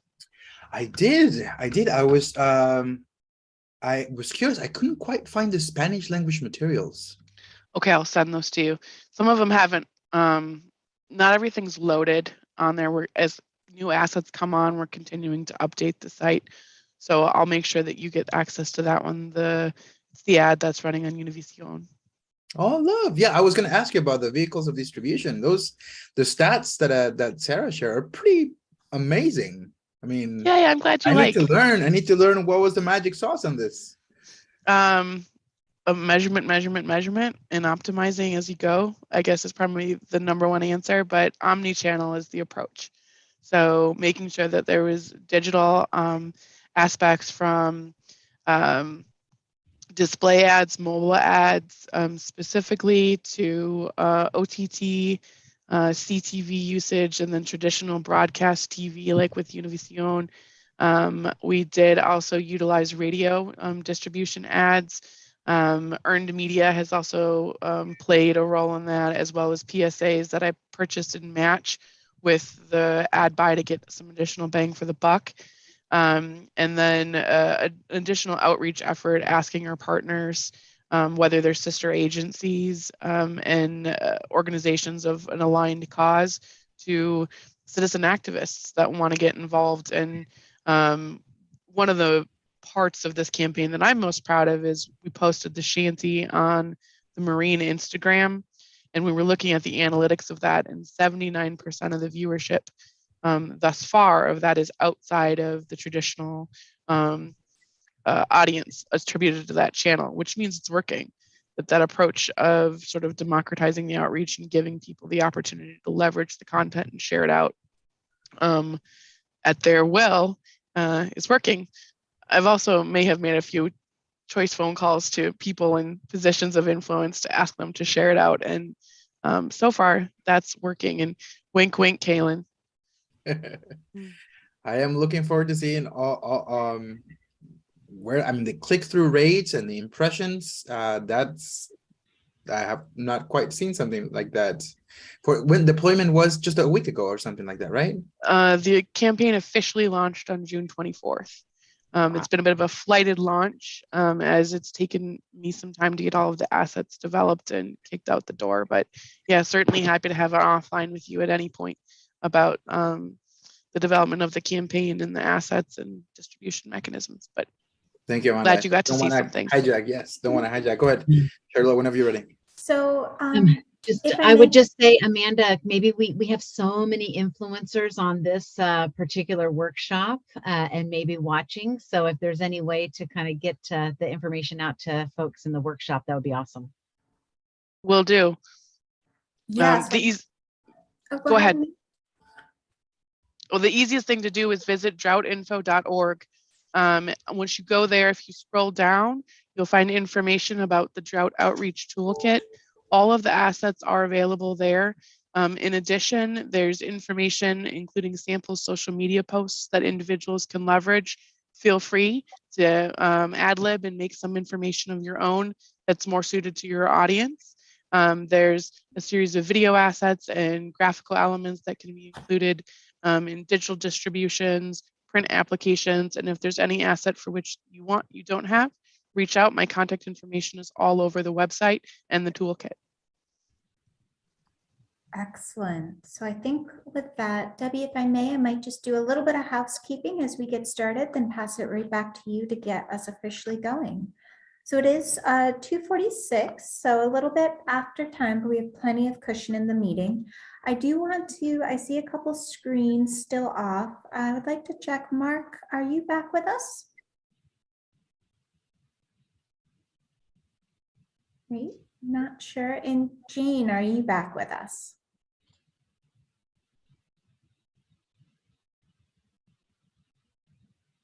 Okay, so it looks like we are missing 2 of our OCRF members. Hopefully they will be popping right back into the call in a second. And before we get started, Bob, I do want to verbally check with you.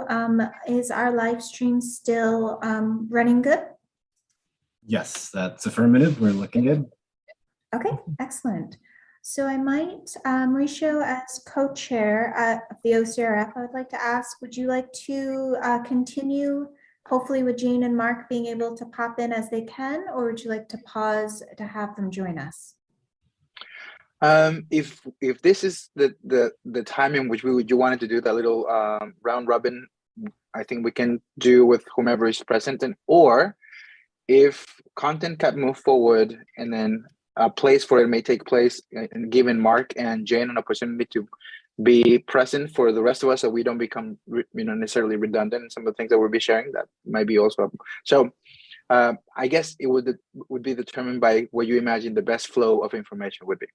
Okay, well, I believe what, Debbie, if you are still comfortable with this, I think what we have planned is that we're going to have Kaylin present next about basically outdoor recreation and some of the work that he's doing, and that will be our last presentation. And then with that, hopefully they'll both be rejoining us and we will do that discussion as a group. Is that, I'm seeing some nodding heads, so if that's good. Excellent. So Debbie, I'm going to pass it back to you to tee up our last presentation and take it from there. So thank you. All right. Next we have Kaylin O'Brien Feeney, and Kaylin, really appreciate you. I know you are very much actively involved with the OCRF, but appreciate you being here today to share a little bit about the Governor's Task Force on Outdoor Recreation and kind of especially any intersections with drought and climate resiliency with that work. I'm happy to, and I'm going to try and share my screen. And let's see if that goes off without a hitch. Looks good. Cool. So we have 10 minutes to cover the topic of outdoor recreation and climate change in the state. And I'm even going to take some of that to tell you about my weekend, because it might be a familiar story. So Friday afternoon, we left home to go camping for the weekend with a reservation that I had made months ago, not knowing that it would be excessive heat wave, but it is that time of year in our state. And we got a wonderful campsite on a lake where we brought stuff to fish with and paddle with and swim, trying to hide out from the heat. And it turned out that the campsite that we were at did not have a campfire ban, and lots of other ones nearby did. And so in this little snippet of the weekend, we saw people choosing not to go to a campsite because there was a fire ban. They wanted to have fires. We saw tons of people going to this particular lake to cool down, to paddle, doing the same thing that we were doing. Tons of people getting turned away from said campground because they didn't have reservations. I didn't go fishing because when I felt the temperature of the water in the creek I wanted to fish, it was frankly kind of scary. It was not a friendly trout habitat at the time. And then smoke started filling in that portion of the Central Cascades because a wildfire started on Friday. And so we left the campground to come home early instead of camping the full 3 nights. And so I share that not because you really need to know exactly what the weekend looked like, but just to give a couple of highlights of how, at least for us, recreation patterns changed and how our behaviors changed just in this one weekend. And I bet many folks on this call or listening into the live stream would have experienced one of those different pieces, if not all of them, in the weekend. And also, it was a privilege to have a car and the time off and know how to work a reservation system 6+ months in advance to have that lakeside campground. So anyway, that's the little preview. And we won't talk too much, like I mentioned, about the work of the Governor's Task Force on the Outdoors per se, which is a document that this committee hopefully is familiar with as sort of just an overall strategic plan and set of actions, because it's been previously shared with the committee. But I did want to share a couple of brief slides, just primer on what research says about recreation patterns and impacts in the Pacific Northwest, and a couple brief examples of ongoing work that I'm either aware of or engaged in at the state level, and then a couple of questions or considerations, hopefully to prime the discussion that we're going to have. So This chart and the slides that follow are all pulled from a keynote presentation from our 2021 Oregon Outdoor Recreation Summit, where we really dug into this topic with some experts and researchers in the field. And I thought this was helpful to think about in kind of the context of, there are obviously changes to the landscape, to opportunities, and also to what organizations and individuals can do in response, right? So I shared a number of different things about choosing where to go, what to do, when to do it. We'll see that continue to change. That's, you know, my adaptive capacity as an individual. I also am fortunate enough to be able to drive to that place and have the tools and toys to do so. And then, of course, you know, drought, heat waves, snowpack, there's a lot of sort of variability in terms of the environment that recreation would occur in. And so we're just going to go over a couple slides. This has been happening for years now. We have data to show that the camping season, as an example, and spring and fall visitation rates in Oregon state parks are higher than they previously were. So those shoulder seasons are what we're referring to when we talk about spring and fall. And so there's overall recreation happening over a longer period of time. There's management implications for land managers in terms of opening and closing facilities, overall wear and tear on facilities, who needs to be there to staff those facilities. And in general, and this is a summary of a summary, so forgive the brevity on some of this stuff, we expect to see a moderate increase in warm weather activities generally, and with that would be a slight decrease in snow-based activities. So that gets us here. Obviously not relevant for all of the state, but one thing that we've already started to see that I'll touch on again, or that's mentioned in a slide to come, is that especially in the below 5,000 foot elevation band, many of our snow parks in the state, which is a cooperative Forest Service ODOT program, don't have snow for long periods of time during the winter. They have sporadic snowfall, which increases the pressure on the areas that do have snow parks that get snow, and also the environment around those snow parks, right? That human use isn't being dispersed in the way that it once was. So we've fundamentally changed the recreation pattern because of where snow is. You also see changes in, you know, what recreation businesses like ski areas are doing with a focus on more summer recreational activities, building hiking and biking trails, as an example. In general, we will continue to see an increased demand for water-based activities. People need to cool down, and you know, it goes without saying, but it's probably worth saying that opportunities for water-based recreation are not at all equitably distributed across the state in different communities and demographics. We can't necessarily change where water is, but we can change where access points are, and programs such as public transportation to help people get to different outdoor recreation facilities. You also see, you know, algae blooms and other things, hoot owl restrictions changing recreational use patterns, right? Or just folks playing avoidance if some of those water-based, you know, activities aren't desirable anymore. And then the last that I'll mention, because I figured in this conversation we probably would get a decent amount on, you know, sort of traditional hunting and fishing sort of connections to recreation, and I wasn't sure if we would talk about forest products gathering, but the short answer here is that, you know, managers are probably going to need to look at the availability and distribution, both seasonality and across the state, in terms of where forest products are.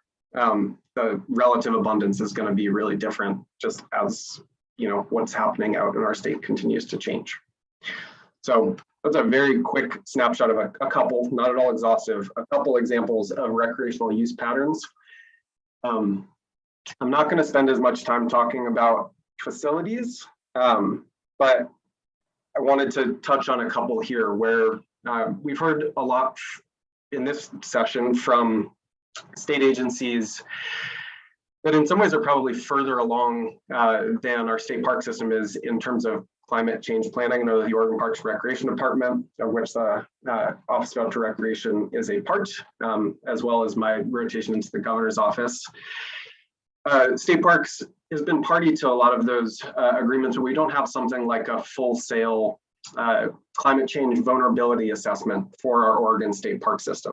But we do have a chair of the commission who's encouraged the agency to start work down that path, some of which has been happening this year. So I wanted to mention at least that the agency is doing that.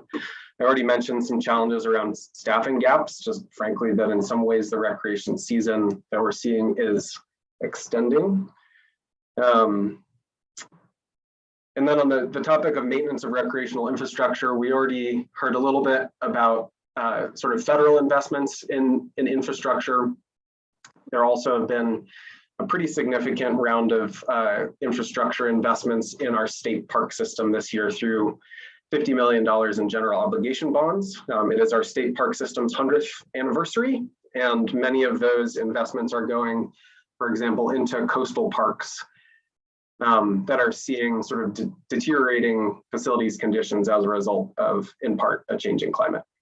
And then one other thing that we don't have a ton of time to go into, but we have talked about in previous committee meetings, just at least on a high level, is that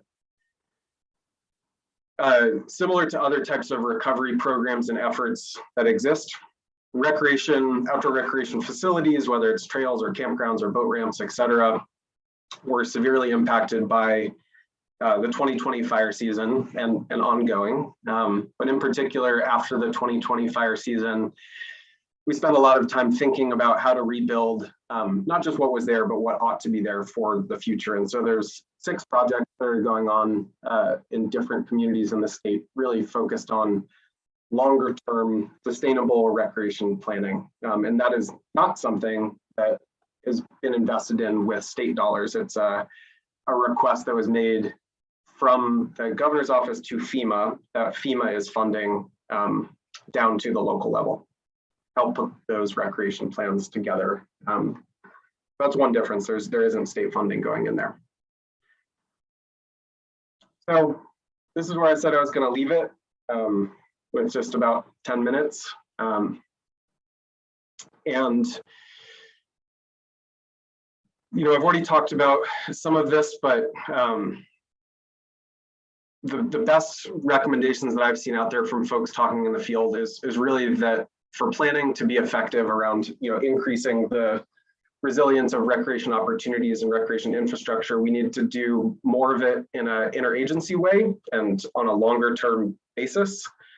And there's also, I think, a lot of good early evidence showing that we can be doing more to help storytell about this connection between climate change and outdoor recreation impacts. And a lot of that good work has already started here, but I'm sure to encourage probably more of that to happen in the future, as well as not losing sight of the fact that sort of the recovery work, fire recovery or other natural disaster recovery work is still something that I see a gap in. And you know, unfortunately, when infrastructure is destroyed, you have opportunity, if not an obligation, to think about how to build it back in a better, more resilient fashion. And that's a potential place that OCRF could play a role too. So that's what I've got. Appreciate the time. Wow, that was great. Thank you, Kaylin. That's actually, I think,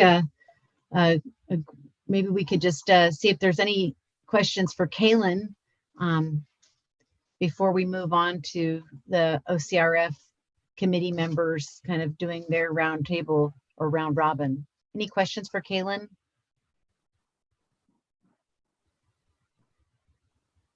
So I'll just fill in here to say, you know, the slides or the PDF that I was using to talk off of might be helpful, but can follow up with a committee here or, you know, post either the peer-reviewed science, the synthesis of what's happening to recreation patterns in the Pacific Northwest, and a really cool online tool that we introduced to a lot of recreation management professionals here in the state last year called climate.park.change. And you can interact online with either your home location, your preferred recreation destination, or your preferred activity, and get sort of an understanding of what the future might look like and what the various adaptation and management prescriptions are that are being recommended, frankly, to adapt to a sort of a different future. So I'll share those with Charlotte so that those can go out to the committee. That would be great. Yeah. So, Vice Chair, I think it's time to hand it off to the committee to kind of do some processing. Absolutely. Wow. Well, there's, I mean, of course, there's so much information, and then so much metadata behind that information, and how do we bring relevance to the work that we intend to do? So I'll open it to my colleagues here from the committee if they'd like to share some initial thoughts on where we see our placing in both what we heard today and what other thoughts it elicits. The floor is open. Okay, I have one place to jump in. What I didn't hear so much today, and what I would love to hear from the ODFW staff, and maybe from U.S. Fish and Wildlife Service too, is which, and I know there's been a lot of work done on this, which species are most at risk from climate change and drought, and what are the things we need to do to make sure they don't blink out on us because of what's going on in the world. And I don't know whether, I kind of feel like people have been working on that. Debbie, maybe you could say something about that, whether, and then the other thing is, I feel like my head is spinning. There's so much money being tossed this way and that, and I don't have, I know there was some talk about what are the gaps, but it sounds like there are some areas we have pretty well covered, and then there are other areas that you don't hear about at all that maybe are important. And so it kind of seems like I feel like I need a bigger picture of what are we trying to do here, and what not just like what are the cool projects, but like what are the things that really need to be worked on. This is such a good question, Jane. We struggle with prioritizing every day for all of the dollars and all of our staffing efforts. And so some of what we've been doing is kind of prioritization efforts. So maybe we could just have Chandra talk first about aquatic prioritization efforts, and then Sarah, could you talk about where we're heading with terrestrial coordination, prioritization? Yeah, so I'm happy to jump in here real quick on aquatics. So yeah, generally speaking, the most at-risk species from an aquatics perspective are cold water fish species, and particularly those that are reliant for key pieces of their life stage on flow conditions in the spring and summer, right? When we get really low flow conditions, summer steelhead, spring chinook, but pretty much all of our cold water fish species. And they require really particular thermal ranges, and they really need to be able to exercise different life history strategies to ensure their resilience, which means we're really providing the full range of habitat conditions, right? So that they can migrate at different periods and adjust what they're doing. So for us, we thought, same question, what are our key species? And then how do we direct our resources to what's going to be most beneficial over time, considering climate change is shifting things. So we started an aquatic habitat prioritization effort, which essentially is taking those key fish species, the different habitat attributes that we have statewide, and considering how those conditions are going to hold up over time with climate change conditions. And the way that we kind of looked at climate change was by taking kind of some of our worst years that we saw in 2015 and projecting that out, right? And how well this habitat looks in those sorts of conditions. That effort is nearing completion. I'm hoping in the next several months, we'll have some outputs that we'd be able to share more broadly, but we're pretty much done with the modeling effort. It's just some refinements that are going to be occurring. And the hope would be that this prioritization, again, would direct our investments and our time toward that most critical areas, right, that are going to persist and continue to be critical with climate change conditions. And this isn't to say that we're going to be like writing off any sort of habitat, but it is a way for us to really focus our investments and energies where we're going to get the most bang for our buck, I think, over time. So hopefully we'll be able to share that with the committee. I don't have an exact date, but I'd say in the next several months. So Chandra, one thing that our committee has done is it just seems like there's always been so much money for steelhead and salmon. And, you know, there are other pots of money for that. And one of the things we've tried to do with the OCRF funds is target some of those non-game species that that are just as much at risk, but maybe nobody cares as much because you can't eat them. And so I guess I would want to know that somewhere there's some work being done on, you know, amphibians and some of the other semi-aquatic species that are not fish, or maybe are not fish species that you know. I think we have a bigger picture here. No, completely understood. And that is a topic that we are considering as well. Amphibian needs were included in the prioritization, and part of, you know, why we do focus on those species beyond them, you know, having a little bit more sway with certain stakeholders, I would say, is that they tend to be the most sensitive use. And so with protective measures for those species, we capture a lot of other aquatics generally. I mean, that's a generalization. It does differ. But we are trying to, in the Habitat Division, combine some of our efforts so that we are more reflective in the water program of those other species needs, because again, we have been a little bit hyper-focused on fish. So those efforts are ongoing, and we are partnering with the conservation program that is currently in Wildlife Division and is focusing a bit more on those other species that rely on water. So it's not just, you know, amphibians, it's also bird species, right, that require specific lake levels and, you know, things like that, or particular populations of food that persist in different water conditions. So I think we have those threads, and we're moving forward on some initiatives related to that. And again, so I think we'll have some interesting things to report out to you all, hopefully in the near term. But that's certainly a consideration that we have in our program and with our division right now. So thank you for raising it. I'll add on to Sarah's ready to jump in. So yeah, did you have another question for Chandra, or I'll just tag on to her last point? No, I want to hear what you have to say, because I saw you nodding your head. Yeah, so our Oregon conservation strategy, the strategy species, the strategy habitats, drought and climate vulnerability was one of the threats considered when determining what species should be strategy species and what habitats should be strategy habitats. And so it's sort of baked into the Oregon conservation strategy. And so it's in fact, climate change is one of the key conservation issues from the strategy, right? And so that page has actually been updated fairly recently and is fairly robust in terms of like actions that are needed. And it talks about how for all of the strategy species and habitats, we have a lot of data gaps.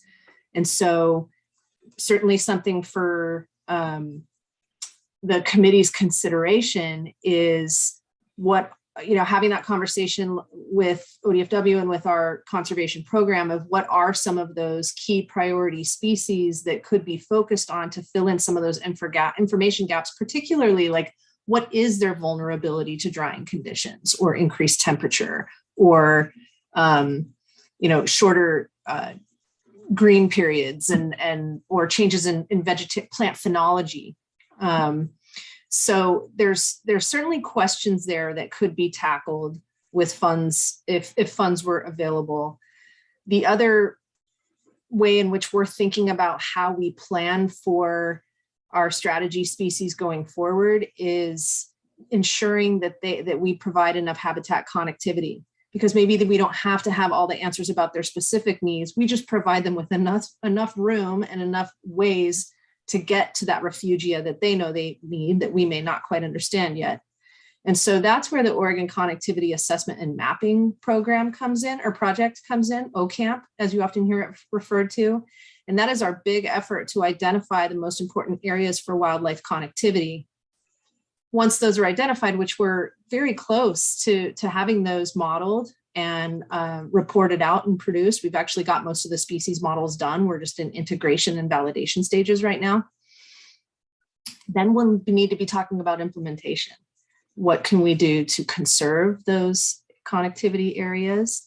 What restoration actions are needed in those connectivity areas? And so I personally, I'm thinking about what's going to help guide Habitat Division's work going forward. I'm thinking about how we become implementers of OCAMP as a climate adaptation strategy. And so that's something that the committee could consider as well, is like how to sort of how to keep that train moving. Okay, I just want to say one more thing, and that is that I really think we depend on ODFW staff to get the word out to the organizations that could do some of this work, that they should apply for our funds. So we can say, we're prioritizing drought and climate change and so forth, but we don't really know.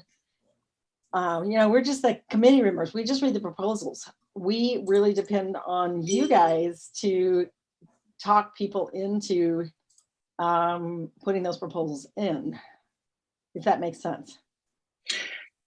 And or Jane, I agree. I completely agree with you, and I'm so grateful that you've always make sure to check our own anthropocentric biases towards the work that we do. And then the paradox is, of course, going back to what you were saying before and what I've been hearing today, which, by the way, I'm really encouraged looking at the climate change adaptation framework, the pillars that have been chosen for determining how to prioritize some of this work. I feel that being the species that has the highest degree of influence among, and being sort of like in conservatorship, that a word? I think it is. Mm-hmm. Of every, all the other species that aren't quite able to create systems and processes that would, at least solve some of the necessities for them to survive drought. I agree with Kaylin in the sense that we need to create a compelling story that people can adhere to, because otherwise, the money is coming from people, and those pools of money are managed by people, and so if we don't want to keep seeing just the sexiest species being the ones that receive the most help, we need to create a comprehensive story that people can adhere to as to what they can do and how is it they can help. And so from that perspective, I really love the idea that cultural heritage, social systems, and public health are in sort of the layers of complexity that we're looking at today. I also love that we are, I'm just thinking about who are we? Who's going to give 3 hours of a Monday afternoon to hear about what we're talking about? We are still talking to a very narrow group of people, yes? And so from that perspective, I feel that until we can bring real relevance to all those people who are those that ODFW can reach to send proposals, and all those other ones that don't even know that they would have something to bring to the table and also could present projects. So I feel like this is a both and effort. It's like, yes, let's reach out to our groups and our networks of influence, and how can we open the doors to reach out to all of those who don't even see themselves as being participants and useful in this sphere? And so I feel that, like I said, I was very relieved to see that is part of the pillars of the adaptation framework. And I also feel that this is where OCRF can really put a lot of legwork, not necessarily in doing the outreach ourselves, but also maybe in creating a focus on that particular, for knowing what Oweb can and cannot do gives us an idea of where we can intervene and help. Knowing what ODFW's needs are and where they can and cannot get help from also gives us guidelines of all the spaces that we can fill. And so sort of like creating a symbiotic relationship between us here in the inside, because we are all insiders in this matter, and how we can get more outsiders to be participants, engage, and reach to those areas that are not being addressed as we could as part of the larger plan on climate resilience. Thank you for that, Jane. So Trishti or Moret, maybe Mark is back.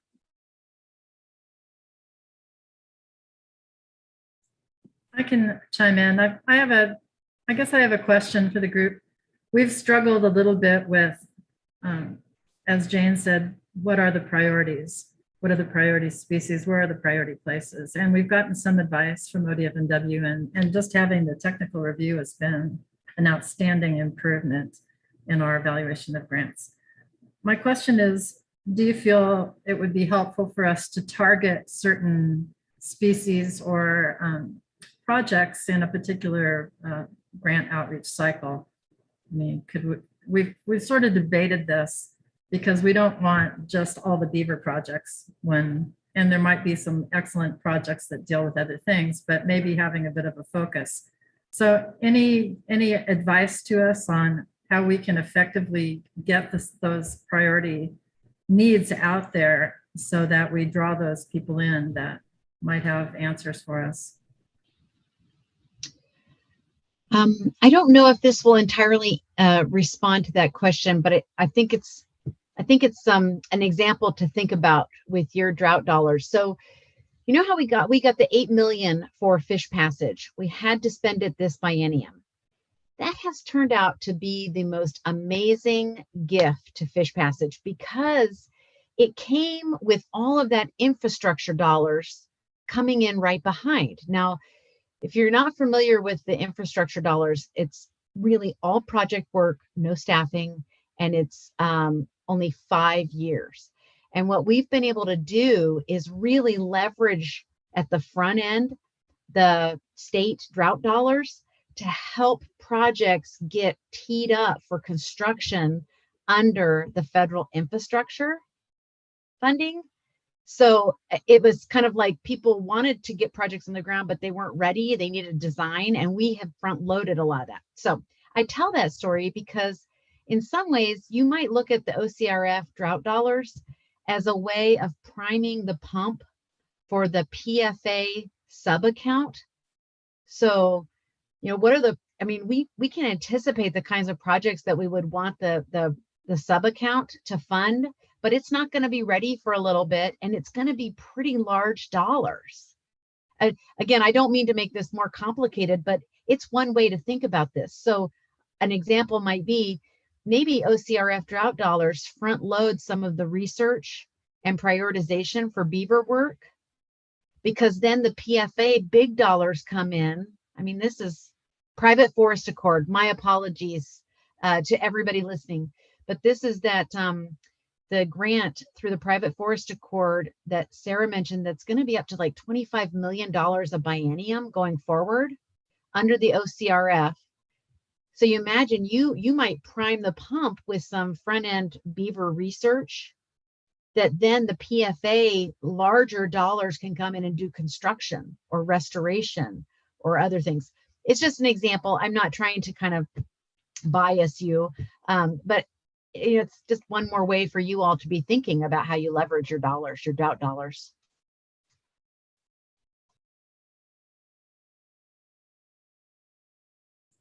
Well, thank you. That's helpful. I was just thinking that so oftentimes there are many grants where you can't get any money for planning or NEPA.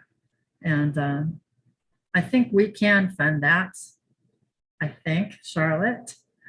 There is very little OCRF cannot fund. I don't believe you actually have any sort of statutory rules past just what's law of like what's an appropriate funding. You do have a cap and overhead now that you just implemented, and you have shied away from land acquisition in the past, but those are really your only sideboards that currently you're operating under. Thank you. Thank you, Moret. We're yet to hear from Mark and Trishti, if any of you would like to go. Sure, I can go. I think it was really helpful to hear the different agency perspectives, and I thought I heard a lot of, the human or anthropocentric view of the impacts of drought. So I definitely see OCRF being the voice or part of the conversation that keeps wildlife front and center in terms of the impact that's direct to wildlife and its impact on humans, not impact on humans and therefore its impact on wildlife. So I prioritize, like Jane had mentioned, about maybe not the most attractive, but the most ecologically important species and the most vulnerable species. In terms of data and science, there is definitely a gap that was consistent from everything we heard today in terms of funding. I would certainly see that as an opportunity for OCRF to fund, whether it's agency work, whether it's other organizations, local organizations work. Within that data and science, I would also include local and traditional knowledge and networks to feed into that information gap that we might have for species. I do like the idea of deciding on a scale of influence. Like we could fund a bunch of little projects like we generally tend to do, or we could be really, really focused and have a bigger impact in a really small or specialized area or species. So that's something that maybe we can talk a little bit more about as we think about this spending down. And then lastly, in terms of policy and actions, if we're thinking of linking this to PFA, one of the main things in PFA is around, adaptive management, and drought will require adaptive management, whether it be forestry or whether it be grazing or animal husbandry practices. So, what is the new baseline that we're talking about for these practices? How does drought affect all of that, and how does that impact wildlife? I think there's a lot, again, in terms of both research and project implementation that can go into that sphere. So I feel that there is a gap there too. I think Sarah mentioned that, for example, for the funding that they're receiving for project implementation, if you will, from Bonneville, like most of the money goes towards logistics and operations and staff salary, and not so much on the ground project implementation part. So there is, even though there is funding, there's still gap there. So we have a lot of opportunities. I think we just need to see what would make sense or what will bring the biggest bang for the buck, if you will, for us. Thank you, Shristi. Appreciate you. Mark. Well, with apologies, I had to step out the last 30 minutes or so to deal with some stuff here at home, so I missed some of it. But I guess if I was going to reflect back on a lot of the comments that Shristi just shared, seemed to ring true. I guess the other, Debbie, I caught your sort of part about, OCRF could be preloading some of the stuff for PFA, and you mentioned potentially related to beavers, which resonated. But I guess what I would go back to and ask at some point, if not now, but as we go forward, whether it's Sarah or Eric from Oweb or Christine from State Lands or some of the other speakers, if you all see places, leverage points, or areas where there's gaps in your world or that OCRF could fit in and fill, I think that would be helpful. And I think because you all look at the opportunities and see where some of that other funding streams are landing, and maybe also where it's not landing. And I think you all might have a better read on that than we do. So that would be something to think about and maybe add to the conversation as we go forward. I think Shristi, you raised a really good point about, is it better to sort of go wide and narrow or deep and focused? And that's a great question to have a conversation on. But I think also hearing where some of the other funding sources are not able to land could help us think about that as well. Right. Thank you, Mark. Yeah, go ahead, please.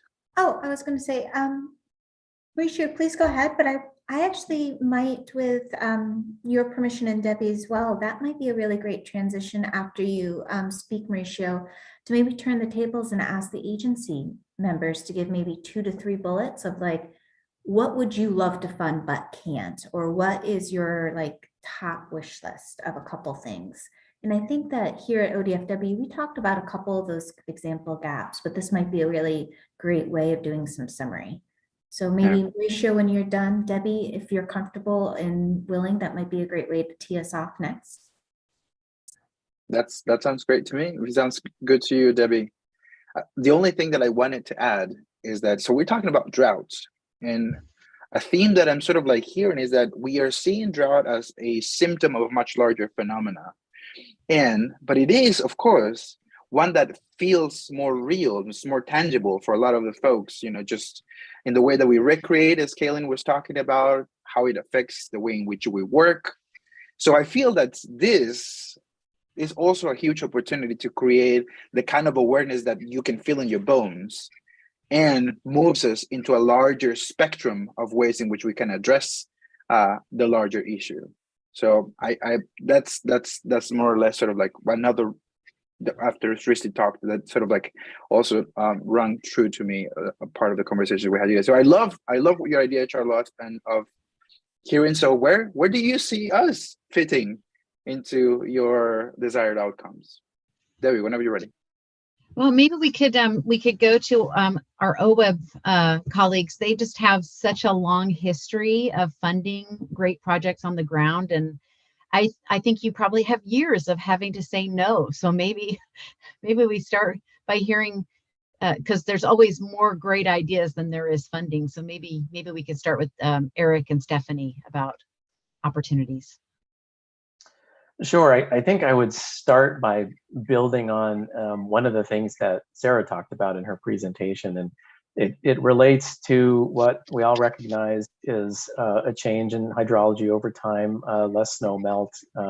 Kaylin talked about it in terms of the impacts on recreation and what that means for water management in the state. And a lot of the projects that we're looking at are trying to do things that are going to hold the water in the system longer. And there's been a lot of focus on beaver dam analogs, and there's a whole host of design considerations with that are pretty technical in nature. There's also the issue of there are places that you might want to encourage beaver, but there are places where people don't want to encourage beaver, and that is really something we look to ODFW for your expertise on that question. And I see a real need there to help raise the kind of standard of practice on knowing when and where it makes sense to do those kinds of projects to build that resiliency in the system by storing water in the ground rather than thinking about building large storage structures or something like that. We know we're going to have to do probably a combination of all of those things, but it seems that there is some more economic choices in trying to reestablish more natural drainage patterns and retention of water in those systems. The other area that I think sometimes our applicants and our grantees struggle with is that our projects are happening on working lands. Almost all of them do. It's either working agriculture or working forest lands. And in almost every project, there comes a point that you really can't go past for the landowner or the public agency to be able to continue managing the land in the way that they want.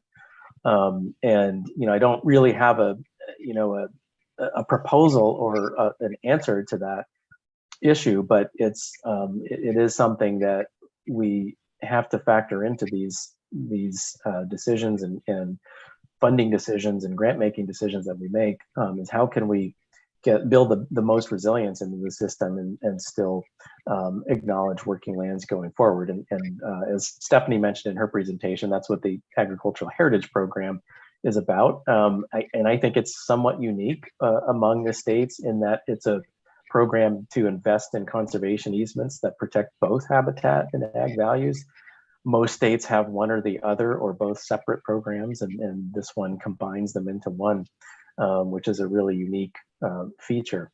But we're going to need a lot of work, I think, to help people understand the need when you're talking particularly about land acquisitions for addressing the succession planning problem. That is one of the reasons that program was established in statute. And that there's, if you want to see continued viability and sustainability of agriculture, at some point, we have to address the very real situation that exists where land value isn't tied to agricultural value. And the program can help fund that gap. I think Charlotte said that easement funding isn't something that you've dabbled with much before, and it may not be the most appropriate thing to do now, but at least building the awareness to support that particular program going forward, because we have a one-time appropriation for it for this biennium, and we need to, we have a POP that we're developing to put in for the next budget cycle. But it's going to need support. People are going to have to recognize that as something that they value if it's going to get funded by the legislature. I'll see if Stephanie has anything that she'd like to add, because I know she's got a lot more great ideas than I do. Oh, that was great, Eric. And I thought of one thing that I mentioned briefly when I was talking, but I'll just elaborate a little more, and please feel free, Eric, to add to what I say. So regarding the acquisitions funding that Oweb has and is able to do, the focus is really on protecting and restoring native fish and wildlife habitats. And so with the acquisitions that we fund, in terms of community access and recreation, there is some limited community access that can be allowed with projects that are supported by Oweb, but there are some limitations as well. So something like an education center or even a really well-developed parking lot to facilitate community access are a couple of examples of things that we can't really have on projects that Oweb pays for. So that is just something I think when we hear from grantees that they want to have multi-purpose acquisitions that provide for both community engagement and education and fish and wildlife habitat, that gets into a challenging area for us.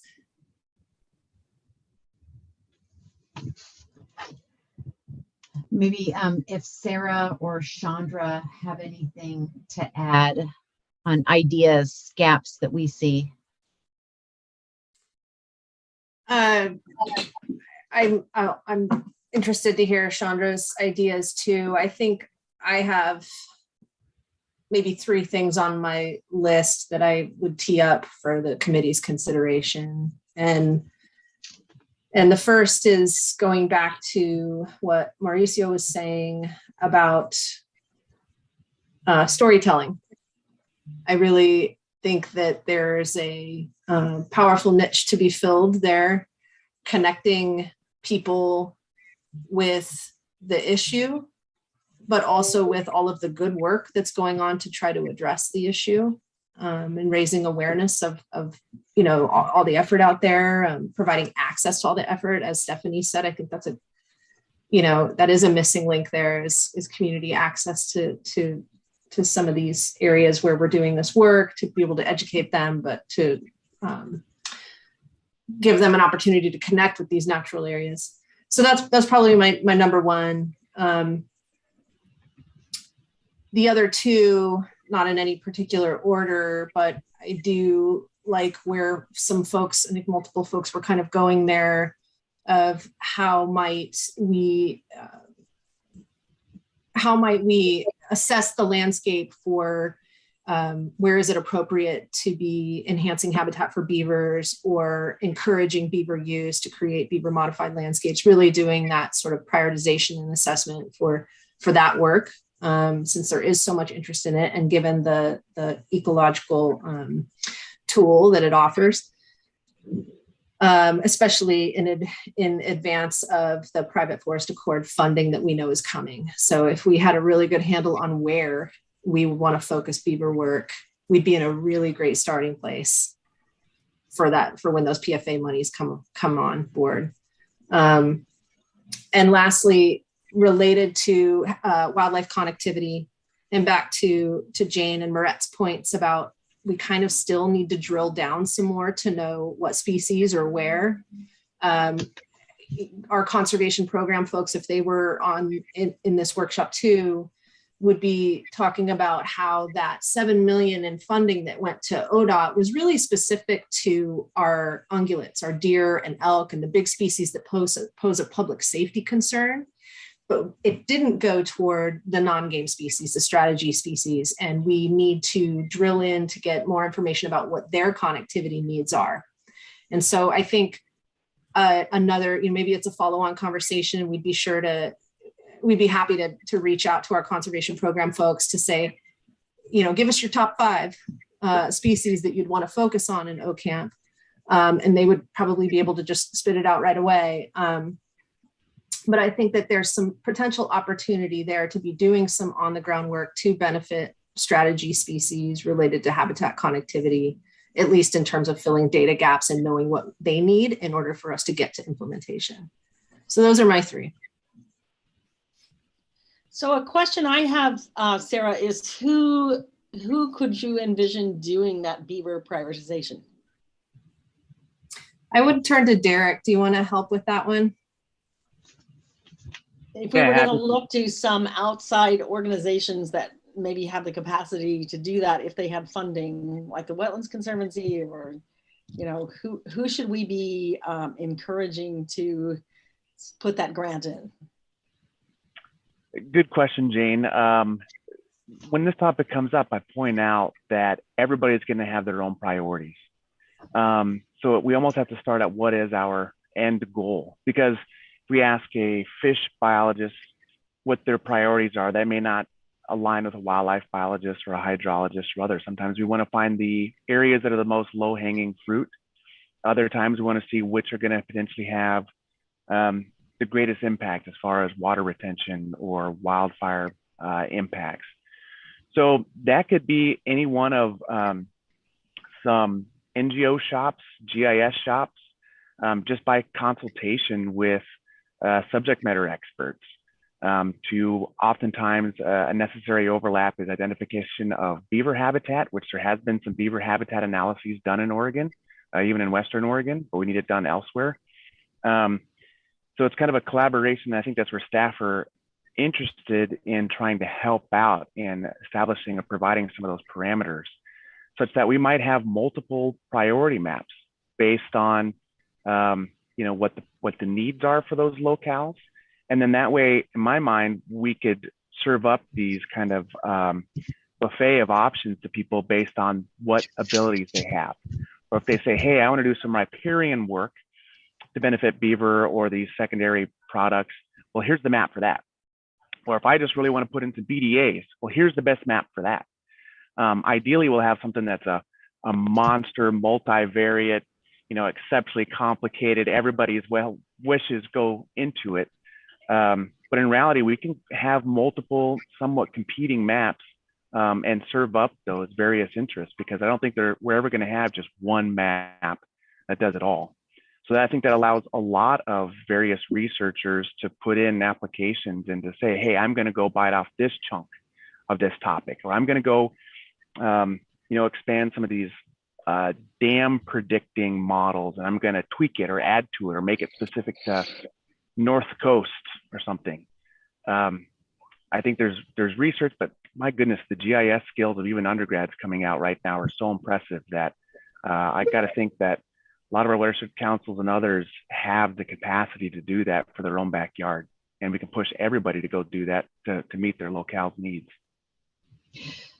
Just to kind of add to that, I mean, this is actually a question that's front and center for us right now is, how would we prioritize where to start that work, and who might be good folks to reach out to tee it up to have it done.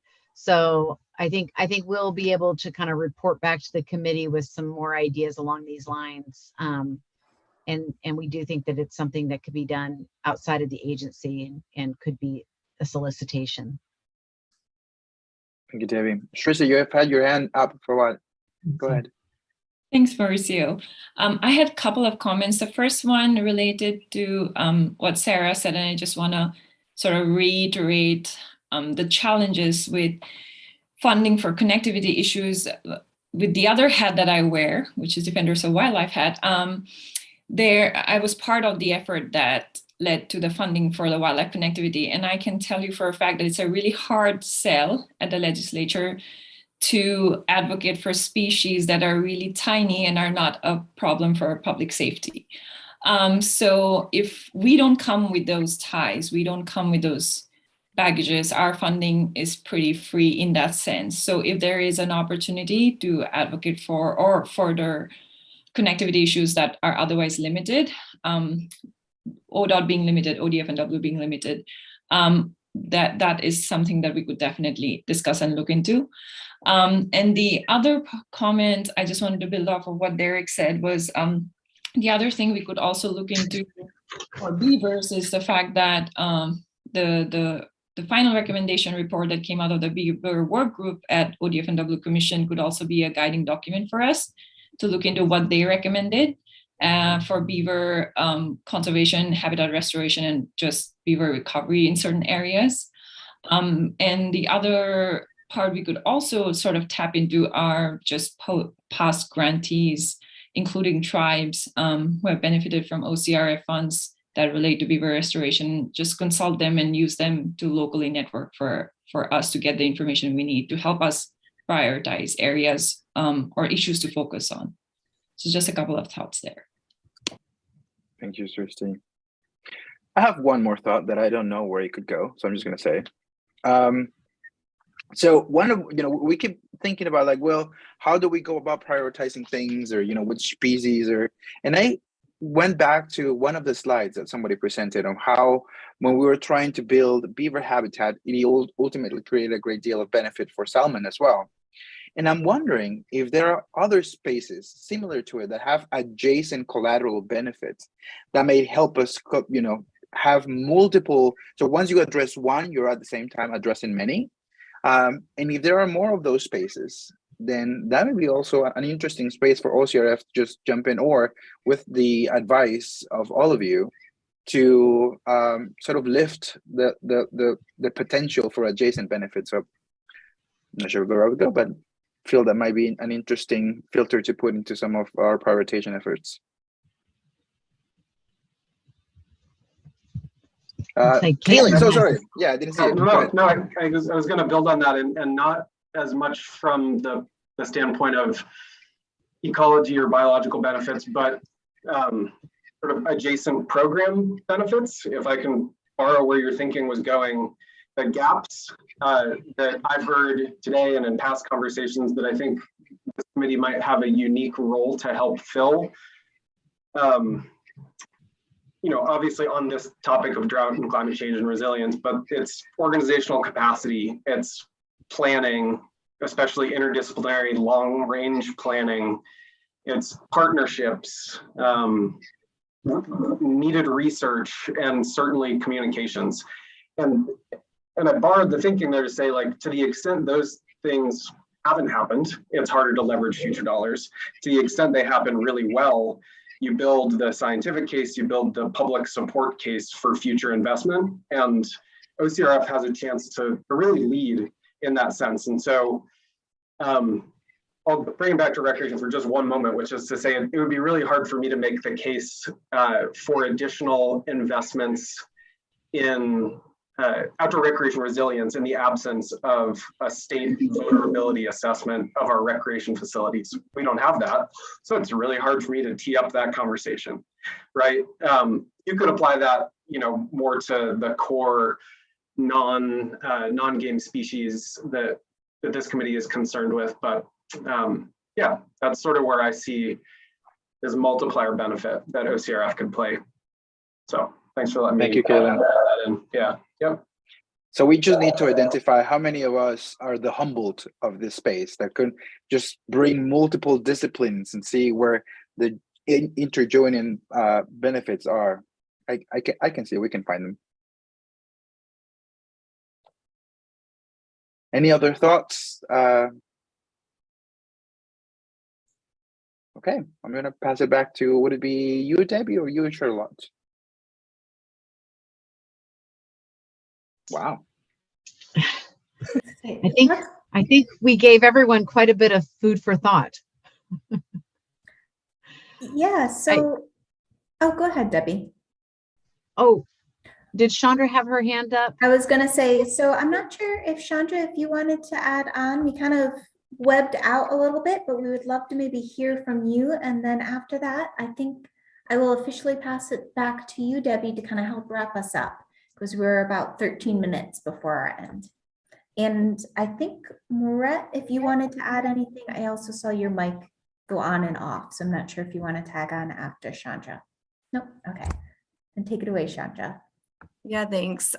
Just a couple thoughts. I mean, this is definitely a challenging exercise in thinking about how you move the needle. And I think at the end of the day, we're all looking for outcomes, right? Where our species are going to be more resilient. And from the water side of the equation, I mean, what does limit us in our effectiveness sometimes in achieving those outcomes tends to be the data gaps piece, right? Being able to clearly articulate species needs and doing that in a comprehensive way. And for instance, in our program, we have some targets that tend to be more of a minimum flow target, if you will, as opposed to really representing the full range of ecological values we might want to see in a stream. So there's always a need to be able to better articulate stream function in the form of some sort of metrics. Another example would be water temperature targets. The other idea is thinking about how species utilize these different spaces. And I'm thinking about our cold water refugia areas, right? These are going to be critical to species moving forward. But to protect them, we're really going to be able to demonstrate how are species using these areas, right? And we're going to need years of information to showcase that. And so those are just examples, but we always have the need for more information, particularly when it's tied to an ultimate outcome of where we want to protect these areas for them going into the future. The second piece is thinking through some of the tools that we have to achieve the outcomes and in the flow space, that is restoration of flow. We're trying to get more water in streams, and that can either be through mechanisms that we have available. Oweb had mentioned that they have water acquisition grant funding. One of the limitations we see to using those fundings is the ground game, right? Stakeholder support, Caitlin, kind of some of the things you mentioned, where you have partnerships and you have collaboratives and you have people teeing up these projects so they're ready to roll. That's really hard to do in the stream space. So thinking through some of that precursor work to building these relationships or building plans to be able to utilize other funding sources would be a great place to look as well. Education is always I know Sarah mentioned that, but that's always a challenge in the water space as well, because until folks, turn on a tap and it's not there, sometimes we don't think about that being a limitation. And so I just want to put a plug in for that. I know I had another point that I have lost, so I apologize, but hopefully that gives enough to get going. And thank you for allowing me the opportunity to share my thoughts. Thank you, Chandra. Amanda. I'll be very brief, but as the marketing communications practitioner, I would be remiss if I didn't make some sort of plug on behalf of an investment with an additional communications bent. And the reason I say that is it strikes me regularly in my job here at ODFW, the vast amount of work that's being done. And in many instances, it's done in the shadows because the light isn't actually put on it and the showcase moment isn't given its due for the public to get the opportunity to learn and understand the importance of that work and how it not only impacts them, but benefits them and the future generations that would also have the opportunity to enjoy those resources. So I understand too that the priority game, and I'm not trying to say that the communications is the #1 priority here, but I would certainly advocate on behalf of a cognizance of inclusion for the communications effort in any of these projects, because not only is it going to be critically important for stakeholder support, but it's also going to be important for the constituency to have an awareness of it so that there is an additional support mechanism, ambassadorship on behalf of these species and places that we hold so dear that will come up in future years and future initiatives. So I'll leave it at that. Thank you, Amanda. I'm so sorry, Debbie, you started. Go ahead, please. Well, and I don't want to shut down conversation. So if there's anyone else that has any thoughts as we begin to wrap up.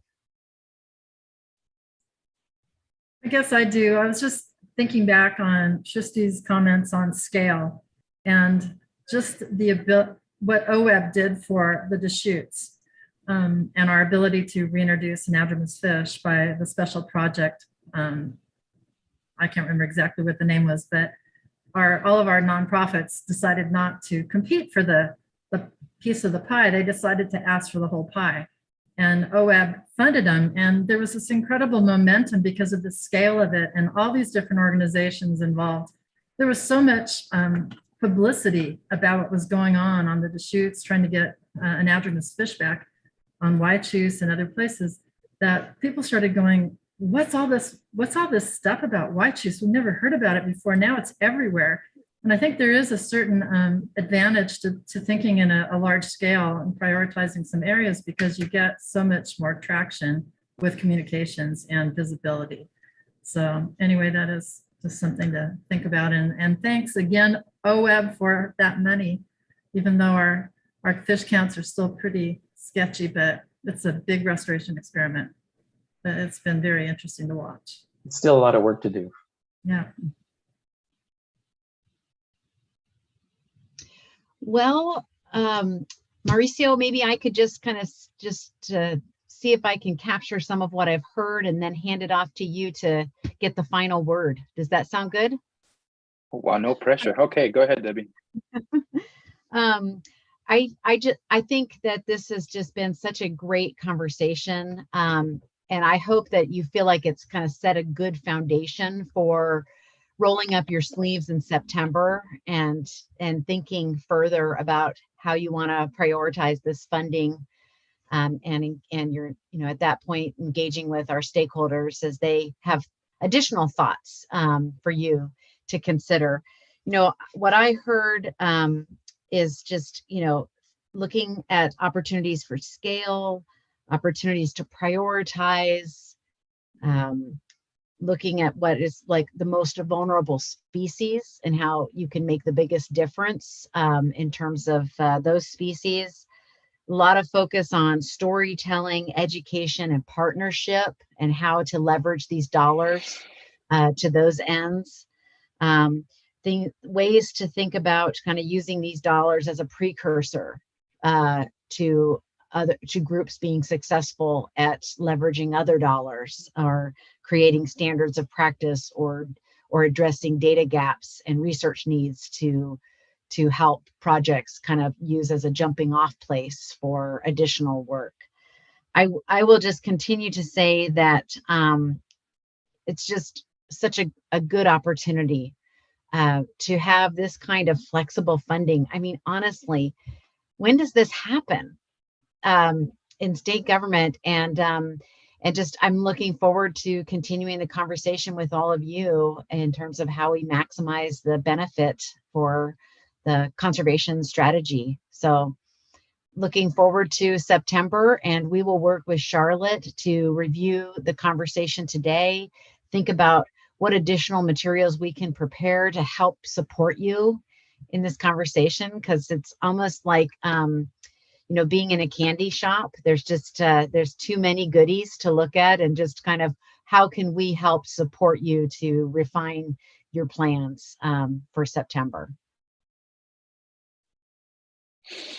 Well, thank you very much, Debbie. And I think before any closing remarks, I just want to also acknowledge the work of Dr. Charlotte Regular Whitefield, who is just the absolute, she's the battery that makes us go. And so she's been so absolutely wonderful in organizing and putting thoughts together and arranging all things. So kudos to you, Charlotte. And I'm just so appreciative. I mean, I'm looking at the screen, and I'm so blown away by the collective wisdom, the love that we have and we all share for living things here in our state. Also, so appreciative of folks that I cannot see that are on the live stream, that you're here because we care, and because there are things that are so important to us that are beyond us, much bigger than us. And so I want to share my appreciation. I'm aware of the responsibility that we have, and I would be amiss not to I feel it, and I know that my my fellow committee members also feel that, that flexibility that you talked about, Debbie, also means that it's a heartache to see the things that we should be supporting, how we go about this, but it all comes with love. And I think it all comes from the same desire to do the best thing and the right thing.